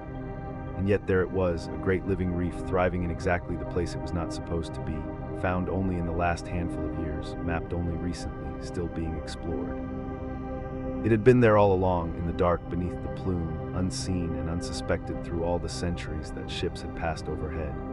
Even now, even here at the most studied mouth of the most famous river, the great places of the earth are still keeping secrets, still holding more than we have managed to find. You can let that be a comfort rather than a question. There is no need to know everything. There is no need to map every depth or name every creature in the dark. The river does not need you to understand it in order to carry you, and the night does not need you to understand it in order to hold you. On the southern shore of all this immensity, where the river bends toward the sea, there are lights. A city stands there near the mouth, old and warm, its name Belaim, which means Bethlehem, a port that has watched the river meet the sea for 400 years, where boats come in from 1,000 miles upstream loaded with fish and fruit and timber, where the markets smell of assay and salt and rain, where the river people and the sea people meet and trade and go home. You do not need to go ashore tonight. You only need to know it is there, warm and lit and full of quiet, ordinary life, a candle on the edge of all that dark water, the way there is always somewhere warm and lit at the edge of every great wildness, holding its small, steady light against the night.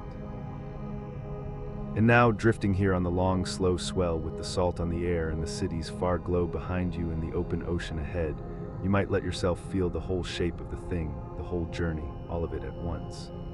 Because the water that is sliding out beneath you now, this water rejoining the sea, did not begin here. It began as you began this night, far away and high up, as a trickle of snowmelt in the high cold Andes, a thread of water no wider than your hand, slipping off a glacier near the roof of the continent. And from that first thin trickle it gathered and joined and grew, fell down the mountains in white water, slowed and spread across the flooded forest, moved through the dark beneath the great canopy, braided together with 1,000 other rivers at the meeting of the waters, broadened and slowed and deepened, mile after mile after mile, for 6,400 kilometers, 4,000 miles of journey, until at last here tonight beneath you it has arrived. It is finished. The trickle of snow has crossed a continent and reached the sea, and the long, long journey is complete. But it does not end here. That is the gentlest truth of all, the one to carry down into sleep with you. The water that rejoins the sea tonight will not rest in the ocean forever. The warm sun will find it and lift it softly, invisibly, a little at a time, drawing it up off the surface of the Atlantic into the air, where it will gather into cloud, great white towers of cloud building over the warm sea. And the wind will carry those clouds back inland, back over the coast, back over Belaim and Marajo and the wide brown river, back over the forest, until at last, somewhere over the green canopy or the high cold mountains, the cloud will let go and the water will fall again as rain, the same water fallen on the forest, gathering once more into trickles and streams, beginning the whole long journey down to the sea all over again. The circle closes. There is no true end to it, and there never was.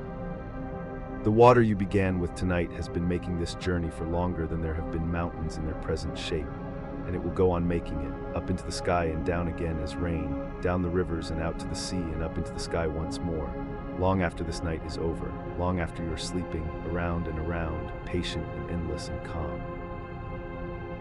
That is the thing to rest in now, as the swell lifts and lowers you and the salt breeze moves soft across your face. This river has been flowing for millions of years. Long before there was anyone to name it, anyone to fear its bores or fish its waters or build a city at its mouth, this great water was already moving down from the mountains to the sea, already lifting into cloud and falling as rain, already carrying its mountains grain by grain to build islands the size of countries in its mouth. It flowed when there were no cities anywhere on the earth, flowed when the forest along its banks was full of creatures no human eye ever saw, flowed through the long, slow turning of ages, through ice and warmth and the rising and falling of seas, changing its course 100 times, wandering across the wide, flat heart of the continent, and always finding its way at last to the same eastern edge and giving itself to the same patient ocean. It flowed through ages no person ever saw. It will flow through ages no person will ever see, long after this night, long after everyone alive tonight is gone. The snow will still melt in the high mountains and gather and grow and come down to the same sea, around and around, without end. Tonight is one small night in the unimaginable life of this river, and you have been allowed to drift on it for a few quiet hours, carried softly down its whole long length, and that is enough. That is more than enough. There is a deep and steadying calm in that, in being for a little while a very small thing held by a very large one. A single drifting boat on a river that does not need you and does not hurry you and asks nothing of you at all except that you let yourself be carried. You do not have to hold the river up. You do not have to keep it flowing. It was flowing long before you, and it will flow long after, and all you have to do tonight is rest upon it and let it carry you the last small way. So rest. The sun is low now, out across the open water where the river becomes the sea, laying a long soft road of gold across the slow swell, and the sky is washed in rose and amber and the palest violet, and the first faint stars are opening overhead. The warm salt breeze moves gently across you. The whole long journey lies behind you now, the high cold meadows and the melting snow, the white water and the flooded forest, the great dark canopy and the drifting lights, the hidden channels and the quiet river people, the meeting of the waters, the wide brown flood, and now this last great mouth opening into the endless sea. Every drop found its way, every drop arrived, and so, in your own quiet way, have you.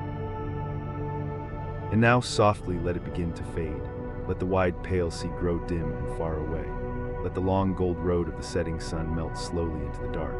Let the salt go gentle on the air, and then let it go altogether, and let the sound of the slow swell soften and recede until it is no louder than the sound of your own slow breathing, in and out, like the patient rise and fall of the tide. For you are not truly on the great river at all. You are here in your own quiet room, in your own warm bed, wrapped in your own soft blankets, safe and still and held. The pillow is soft beneath your head, the dark is gentle all around you. The whole long journey was only a soft place to rest your mind while your body grew heavy and your breath grew slow. And now, like the river, you have arrived here where you have been all along, warm and safe and home. There is nothing more to follow now. No river left to travel, no shore left to reach, no sea left to cross. The water has found the ocean. You have found your bed. The circle has closed gently the way it always does. Let your breath grow long and slow and even, rising and falling like the swell, going nowhere, needing nothing, simply at rest.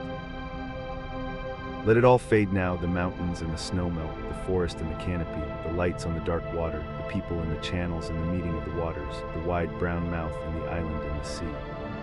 Let it all dissolve softly into the dark, the way the river dissolves into the ocean, without struggle, without sorrow, a slow and easy letting go, and let yourself rest in the deep calm that is left behind. You have traveled far tonight. You have come the whole long way, from the first high trickle of snow to the last wide reach of the sea, and you have arrived. There is nothing left to do now but breathe and rest and drift the way the great river drifts, the way the water has always drifted, down and gently down, all the way home, all the way into sleep. The water finds the sea, the cloud finds the sky, the rain finds the forest, and you now have found your rest. Breathe out and let the last of the long day go with it. You are safe, you are warm, you are held. Sleep well.